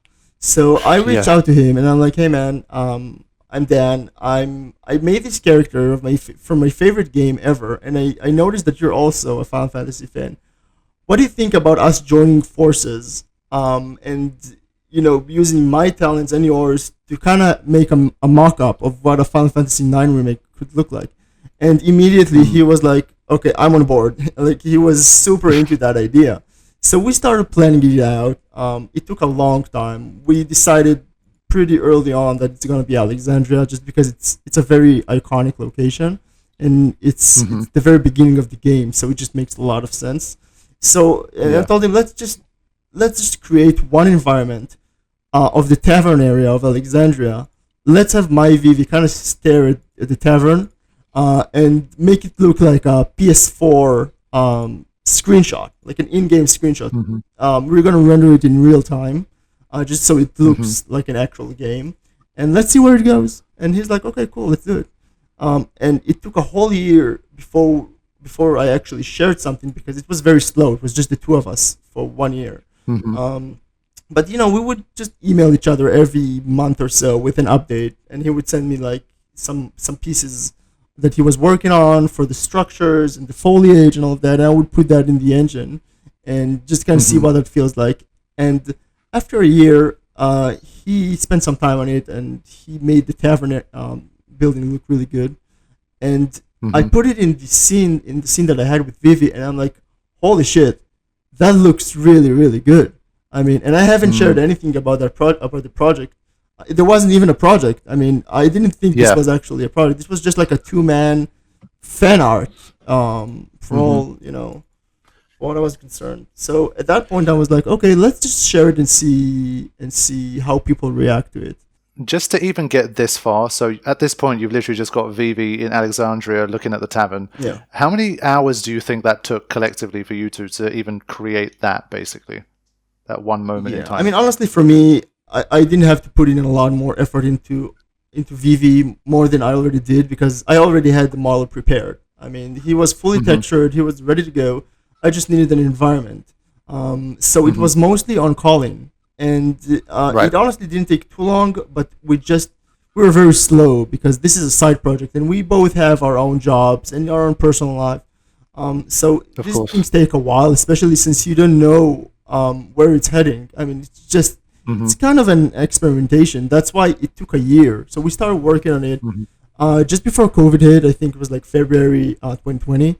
And then I only shared the first screenshot, I think it was around February of 2021, which was a year ago. Okay. So we've been working on it for about 2 years now, but honestly, it only picked up steam like over the last year. Before that, it was just me and Colin, and mostly just Colin, because for me, I wasn't working on any other characters at the time. So yeah, he sent me some of the models that he'd been working on, and I posted that screenshot on Twitter, and I was pretty blown away by the response. Because I didn't know that people were as in love with FF9 as I was. And it was really, kind of heartwarming to see people's response. And, it was all a work in progress. I mean, there wasn't even any foliage from what I remember. There was just like a building, like Vivi with like a nice lighting setup. It was just like, hey, look what we're working on. And it started getting like hundreds of comments and retweets and likes, and I'm like, okay, maybe I can take it a step further. And then the weirdest thing happened. I started getting applications, and I'm like, what am I getting applications for? This is a piece of fan art. I mean, what am I supposed to do with this? But people reached out to me and saying like, hey, listen, I am a VFX artist. Do you want to add some VFX to the scene? And I'm like, okay, interesting. And then another person contacted me, an animation director for Ubisoft, saying like, hey, I don't know if you have, I'm a huge FF9 fan. I don't know if you have Vivi rigged, but if you do you want me to animate him? And I'm like, whoa, okay. And then Alex Mukala, I don't know if you're familiar with him. He's an incredible composer that I'd been following for years. He also responded to my post, and it just it got so much attention that I was like, okay, this is my sign that I need to take this a step further and maybe turn this into an actual project, because I have all this momentum, right? And it's getting so much exposure, and so many people are reaching out to me. How about we turn this into an actual project? So I just talked about it with Colin, and we came up with Memoria project. Just because I think it makes a lot of sense to name it that way. Then, literally a week after I posted that screenshot, we already had our own Discord channel, and we had like 5 people on the team, and it just snowballed from that point. I could never imagine the amount of exposure. You're saying like 5 people. I'm on the website now, and I'm looking through. And there's a lot more than 5 people now. There's a big list of people here. Yeah, there's and 40 people now. That's crazy, because I mean, I'm not knowledgeable about like gaming industry, so I don't know most of these people in terms of their name, but I can only imagine that they're obviously all very talented professionals in their field, and it's just amazing to see. Alex has been on the podcast before. Alex, I think it was episode number 3 or something. So maybe someday, maybe when Memoria project like it gets even closer to being finished, or you release what you want to for it, maybe we can do like a group podcast, and he can talk about the experience together and stuff. For sure. He's super passionate as well about Final Fantasy. His compositions that he's created for our project, we only shared a few, but he's made a few more, and they're just phenomenal. So we really have the best talent on the team, and the type of things that sometimes I just look what we've created, and it's hard to believe that it looks as good. It looks and sounds as good as it does, just because the people on the team are so unbelievably talented. I mean, we have people from Blizzard, Sony, Ubisoft, Riot, pretty much the best gaming companies out there, working collaboratively to create this AAA remake of a game that all of us love. So there's a lot of passion involved as well, which is why people respond so strongly to the footage that we've shared. Of course, yeah. So what has the reception been like so far? What did it feel like to see the responses on the trailers and stuff that you've released so far? It's been incredible. I know that FF fans, a lot of them share my opinions in terms of, I guess, the way they disagree with the direction that the series has kind of gone in the past decade or so, and they really miss the days of the PS1 era where you had it was a bit more lighthearted, I guess, and you get really just feel the passion from the Final Fantasy games, and I feel that a lot of people get exactly that from our trailers because they see how much we care about authenticity. about doing these characters justice, about the way we convey the essence of the original game with this new coat of paint, so to speak.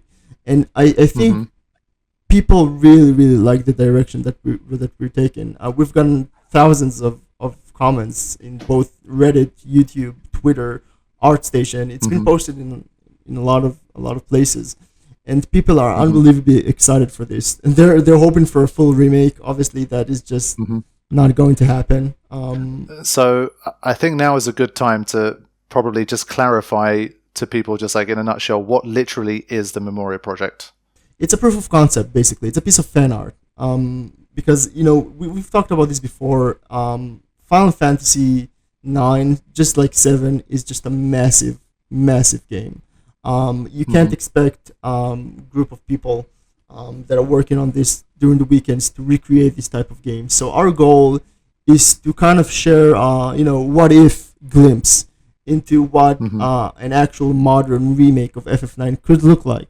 So it's a proof of concept. It's, we're caring mostly about visuals at this point, just because that is the goal. We're not able to make this an actual playable game for legal reasons, because this is this is at the end of the day Square Enix's franchise, and we're not going to violate that in any way, and we're not going to go that route.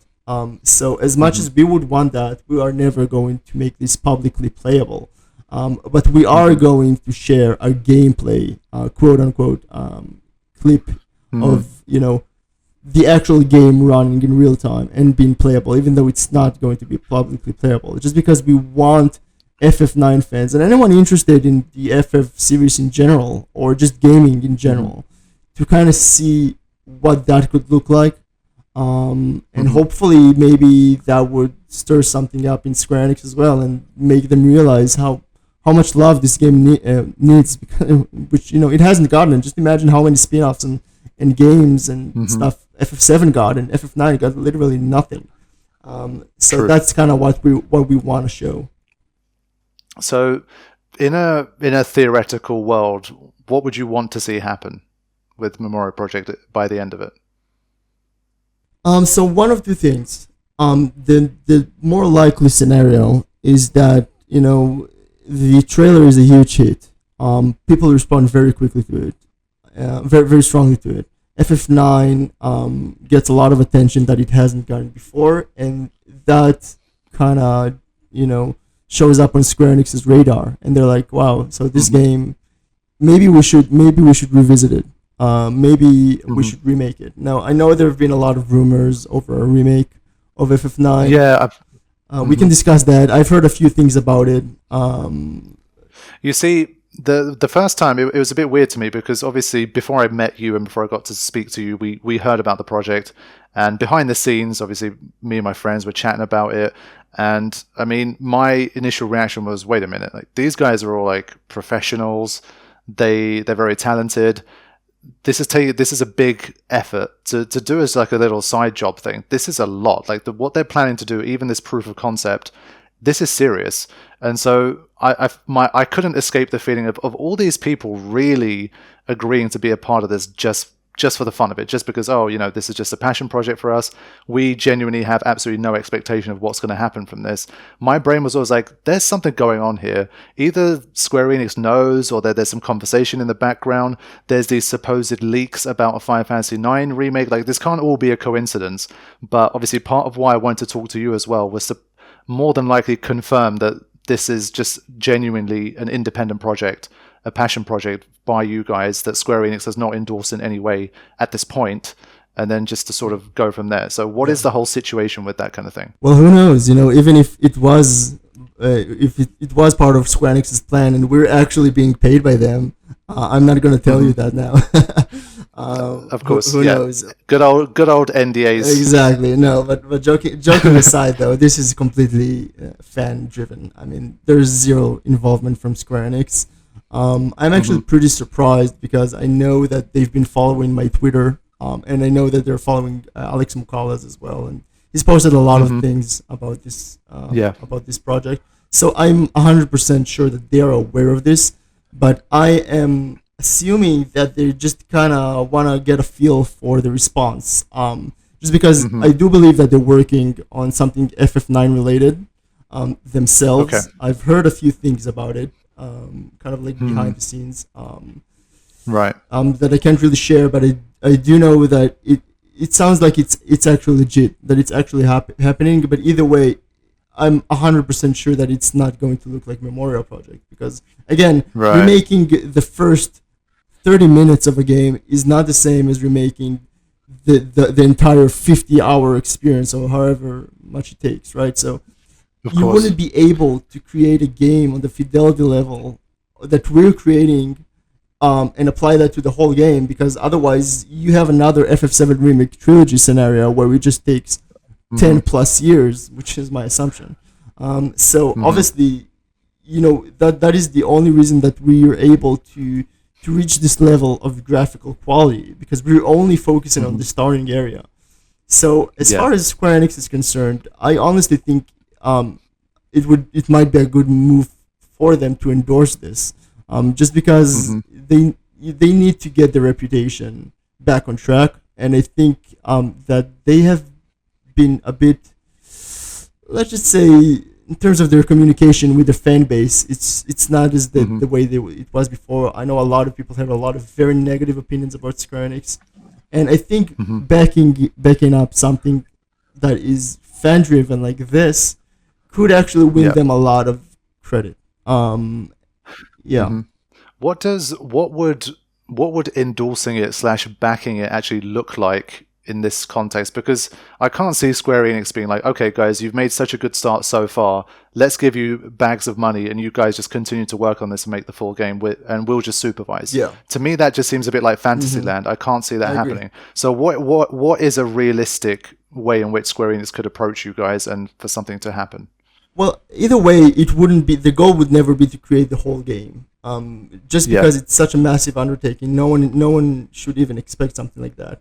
But maybe just experimenting with, okay, let's see how people respond to this being an actual demo, like, I don't know, like a 1-hour demo of just the opening sequence, and allowing us to release it publicly. And obviously we're not making a single dollar out of this. I'm just spending money, honestly. I'm not making anything. So there's really no gain, nothing for us to gain financially from it. But I do think there's a lot for Square Enix to gain in terms of how something like this might be received. I think people could be very pleasantly surprised, but because it's like a gutsy decision. It's like quite a move to allow a fan project like this to happen, and obviously they are allowing it because I haven't received any cease and desist, even though everyone is constantly warning me that it's gonna happen any day now, right? I mean, literally every comment on YouTube already is like cease and desist incoming, right? But it hasn't happened. It hasn't happened yet, because again, this is just purely fan art. But I think that they're aware of this project and they just kind of want to see how it goes. But I think that there is so much talent behind it. I don't, like you said, I'm not expecting bags of money. That's just pure fantasy. But I would sort of hope for some official word from Square Enix saying, okay, listen, it looks very interesting. Because these types of things have happened before, where a community of fans created something and it was implemented. Or somehow it got an official endorsement. I think it happened with GTA. It happened with a few, even though Rockstar isn't the best example, but it happened with a few different games where the product looked very, very promising. So it was just a smart decision for the actual company to endorse it. I'm not expecting it, but I think it could be a pretty smart move on Square Enix's part. Just considering the hype and the excitement over our project, and the fact that most of their projects have not been able to reach that level of positivity. So I don't know. I'm not expecting it, but I think it could be a very cool move on their part to do something like that. Hopefully, by the time this is all done and ready, and you've presented what you want to present, I think the reception that it will get and the attention that it will get, it will probably make it too big to ignore. Like either one way or another, I feel like Square Enix will feel compelled to do something about it rather than just completely pretend that it doesn't exist. So I think that could definitely be coming. So what you're saying is, by the time you have completed the work that you guys want to do on the project, you guys, like the development team, will be able to have basically a playable demo of like a small portion of this Final Fantasy IX remake, and you'll be able to share with the public like snippets of what you've done, and we won't have any access to the demo or the project itself. Well, I mean, to call it playable is also kind of misleading, because to make something playable, you have to optimize it. You have to really care about performance, about gameplay, about the mechanics. So we don't have any of that. Even in terms of transitions, in terms of the way that you traverse from an exterior environment to interior, a lot of that is done kind of like behind the scenes. All we care about is the actual gameplay video, but that gameplay is not really indicative of the actual thing that you'll be able to do. So internally, you can walk around with Vivi and interact with a bunch of NPCs, but to call this playable is pretty misleading. So there's no real way, there's no really game behind this. It's gonna look like a game 100%. We're gonna have a title screen, we're gonna have cinematics, we're gonna have the whole thing, but it's not actually. A lot of it is kind of just done, post. It's just to kind of give that feeling of an actual game. But as far as the actual client, it's not going to be really playable now. Okay, so there's not going to be like, let's say, a UI and you've got like the attack menus and you'll be able to select things and that kind of thing. Is that something that you add over the top afterwards? Yeah, or something? Well, we do have a UI artist, and he's been doing a great job creating the UI UX, but it's pretty superficial. I mean, it's pretty much just something that you put on top. We're not going to actually implement it into the Unreal Engine blueprint because it's not actually going to be usable. I mean, you're not going to have a minimap that is functional because it's just a waste of everyone's time, because there's no actual gameplay. So it's very likely that we'll either do that in post, like After Effects, or it's just going to be static. It's going to look like a legit UI. That is the goal, to make it look like the actual product. But we're never going to even get close to it feeling like a game, like actual gameplay, because we don't want to risk it, because we know that this is like a ticking time bomb, and if you take it too much, where to a point where it looks believable, like an actual playable product, we might just get that cease and desist, and we don't want that.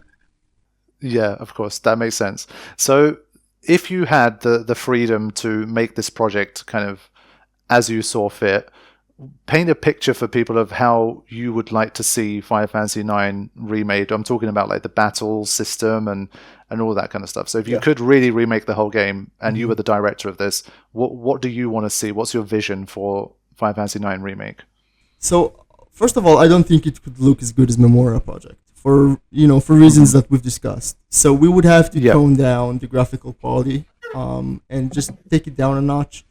Because we do want to be able to include the whole game in one installment, unlike so first of all, just simplifying some of the level of detail, but also I think the main blocker for a lot of people trying to play FF9 these days is the slow pace of the battles and the gameplay.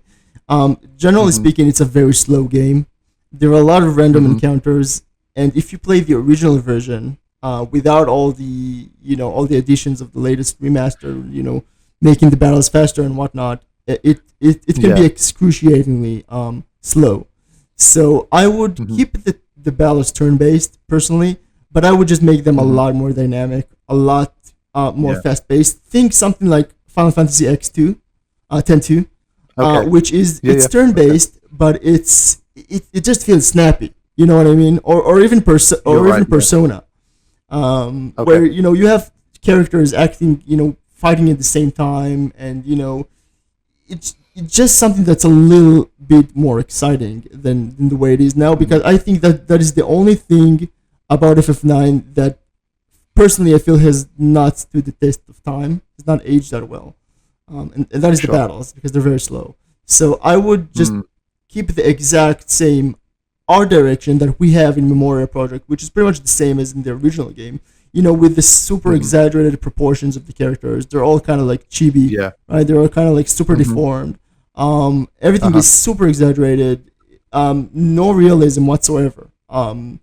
Everything should be very, very heavily stylized, vibrant and saturated, and it should stay.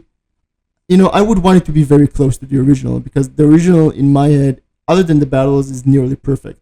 So just keep the same story beats, keep the same type of exploration, but just make gameplay improvements to just bring it to the modern age, right? Where it's actually enjoyable by a younger audience that doesn't have the nostalgia factor playing into their experience. I think that's a nice way to put it. One thing that did interest me, and one thing I was curious about whether you were going to do or not with the project, was voice acting. And so you do have voice acting in this one. So how did you come to that decision, and what's your attitude towards like the voice acting experience for the game? So I think voice acting is something you really expect in a AAA release these days. The original one didn't have it. It was the last mainline Final Fantasy without voice acting. So I think trying to create this type of remake and not include voice acting is a big miss. Voice acting can oftentimes, when it's not done right, can actually kind of diminish a good experience that you have with the game when it takes you out of it. I can't tell you how many times I've played a video game where some weird voice line delivery of a certain character just totally took me out of the experience. So we really want to keep the voice acting on point. I've gotten literally hundreds of applications from professional voice actors who want to be a part of this project. We have 2 right now, just because we honestly don't have a ton of dialogue. We have the NPCs; they're all voiced, right? Everyone is voiced. We have our own cinematics and cutscenes, but because this is only the first 30 minutes or so, then there isn't a whole lot of voice acting that's needed. But all the lines are going to be fully voiced. We've already done the recordings. We have Yonggi on the team, who is most people know him for his YouTube channel, which is awesome. But he's also a great voice actor. So he's voiced a lot of our male characters. And we have a lot of really cool plans made for this project. Nice. I mean, that's definitely one area in which you can take it beyond the original. So like, other than just the visuals, you can actually add a different dimension to the remake as well. So are there any other like details and stuff where you'll be able to experience it in a way that you couldn't from the previous one, instead of it just being exactly the same game but it looks nicer? So first of all, the camera is completely free roaming. You don't have the fixed angles as before. So it's sort of like a behind the shoulder third person view like FF7 Remake. I can say that there are certain areas of Alexandria that are going to be fixed angle, just for the sake of playing on that nostalgia. It's going to be pretty cool. But exploration is completely free, so you'd be able to move the camera around, and that's also interesting because it forced us to kind of make decisions on areas that were not visible in the original game, like the area in front of the tavern. I mean, you don't see that. So you kind of have to visualize, and we would have a meeting kind of discussing, what would make sense for there to be in that specific area.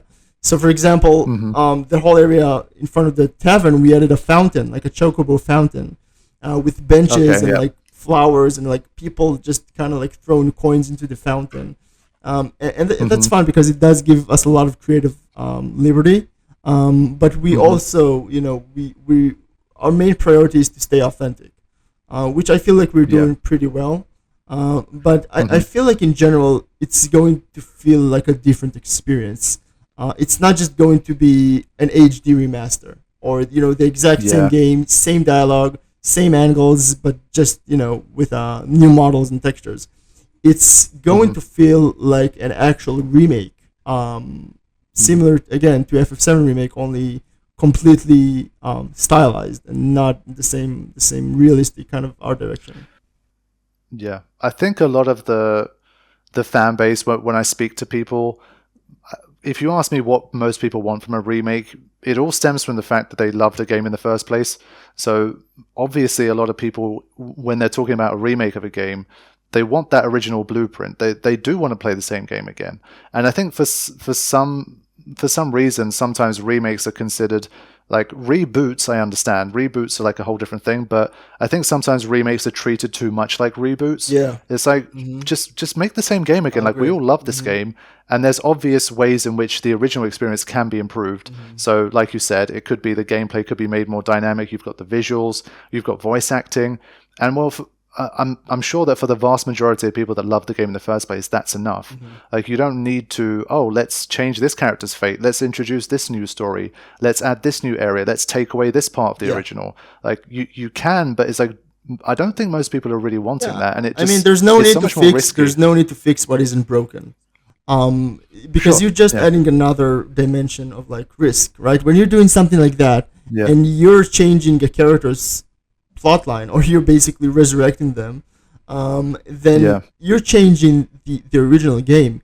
And our purpose is not to change the original game, is to just modernize it. It's just to reimagine it. Exactly. If to imagine what it would look like if it was made in 2022 as opposed to 2000. Yeah. So we're not going to change anything about the art style, about the character interaction, the personalities.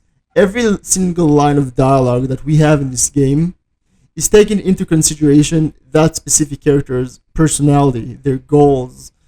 Is that something that they would say, does this make sense? Even in terms of their delivery. I mean, what is Vivi feeling right now when he's saying that line? You can't really know all of that purely based on text. So you just kind of have to imagine based on your own familiarity with that character. Okay, is Vivi a bit... is he a bit freaked out about the fact that he's sneaking into the play, or that he's, he has a fake ticket? I mean, what are Vivi's emotions, and how do we convey them using voice acting? So I think it actually gives you a lot more tools to flesh out these characters, and I can tell you that we've added certain lines, just to add another dimension of depth to a certain interaction between certain characters. Okay. But it's all very much in line with the original game, and we're not changing anything in terms of what made the original so great. Yeah, I think that's what people want. And to be honest, at the end of the day, you guys, of course, you're all very talented, professional. You've got great portfolio CVs, but you're not the original creators of the game. So if it was like Final Fantasy VII Remake, you can always say that, well, look, at the end of the day, Kitase is the guy who was directing the first game. He can do whatever the hell he wants. It's his game. It's his story. Who are you to tell Kitase how to remake his own game or whatever, right? But you guys as fans, as people that fell in love with the original and that are wanting to serve the memory of the original, obviously for you guys, it's a much more, you should be respecting the original content and trying to kind of present that in the best way that you can. So I'm definitely glad that you guys have that kind of philosophy towards it, because I think that's the only way to really do it justice. Yeah, I think the authenticity thing is even more emphasized in large part because of FF7 Remake. I think a lot of people were like, this isn't what I was expecting. I mean, personally, I loved it, but it's like night and day between that and the original game. That's what I feel, even in terms of the art style. I mean, they really changed a lot. I don't see this as an accurate representation, for better or worse, right? But that is exactly what we're trying to address here, because this is an accurate representation. This is 100% authentic. We're not changing the art style. We're not changing the core of the game, of the essence of the game, and that is our number one goal. And hopefully, you'll be able to see it when the final trailer comes out. Yeah, so I think we're nearing on 2 hours now. We should start to really wrap things up. What are we going to see next from Project Memoria, and what kind of project timeline do we have at the moment? So the next thing we're sharing, like the big trailer, is it. It's basically our end goal. We're not going to be releasing any more like small, tiny trailers like environmental stuff like we did a few months ago. We're focusing on the actual gameplay trailer that takes you through the whole opening sequence of Vivi walking around, trying to buy a ticket, interacting with Puck, and then we're kind of just climbing up the ladder, all of that. So that is what we're focusing on now. And That's awesome. yeah, and we are spending a lot of time currently on animation because environments are, I wouldn't say they're easy, but they're pretty straightforward. You just model it in, you texture it, you put it in the engine, you create the lighting. It's all fine. But animation is an entirely different beast because you have a lot of different characters roaming around, and you kind of have to animate them and obviously rig them. I've already explained, that rigging is also an entire process that you have to do before you can actually animate.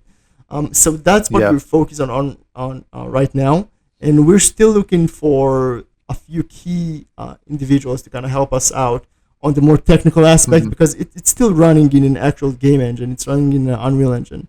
So there's a lot of technical stuff to figure out behind the scenes. So that's definitely what we're focused on right now. But hopefully we'd be able to share that final trailer sometime around September.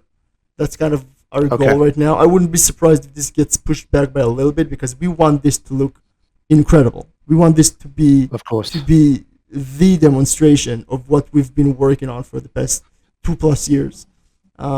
So we're gonna take our time. We're doing this as a passion project, so we need to be passionate about what we're doing. And I also, I wouldn't want to put any added stress on our team members because we have 40 people working on this, and they all have their own lives and their own work that they have to do. So we're taking it at a fairly slow pace just because we don't want anyone to be burned out. But we're making great progress. So I'm really excited about, sharing what we've been doing.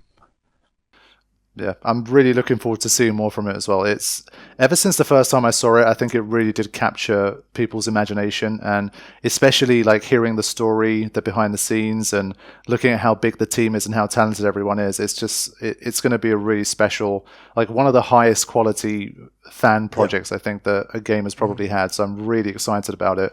But I gotta think, like, for you, is there this sort of bittersweet feeling already of like, once this project Memoria is done, you've built everything you want to build? If, let's say, worst case, Square Enix kind of ignores it and nothing really happens from it, everyone just, they give you a pat on the back and they say, great job, guys, thanks. It's hype for a few weeks and then that's pretty much it.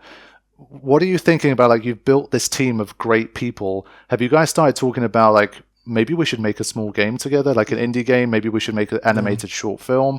Have you guys had these conversations? Is that a thing that could happen in the future, you think? First of all, a pat on the shoulder is all we want. We don't need this to turn into an actual remake. It would be nice, but we just want to put this out into the world for people to experience it.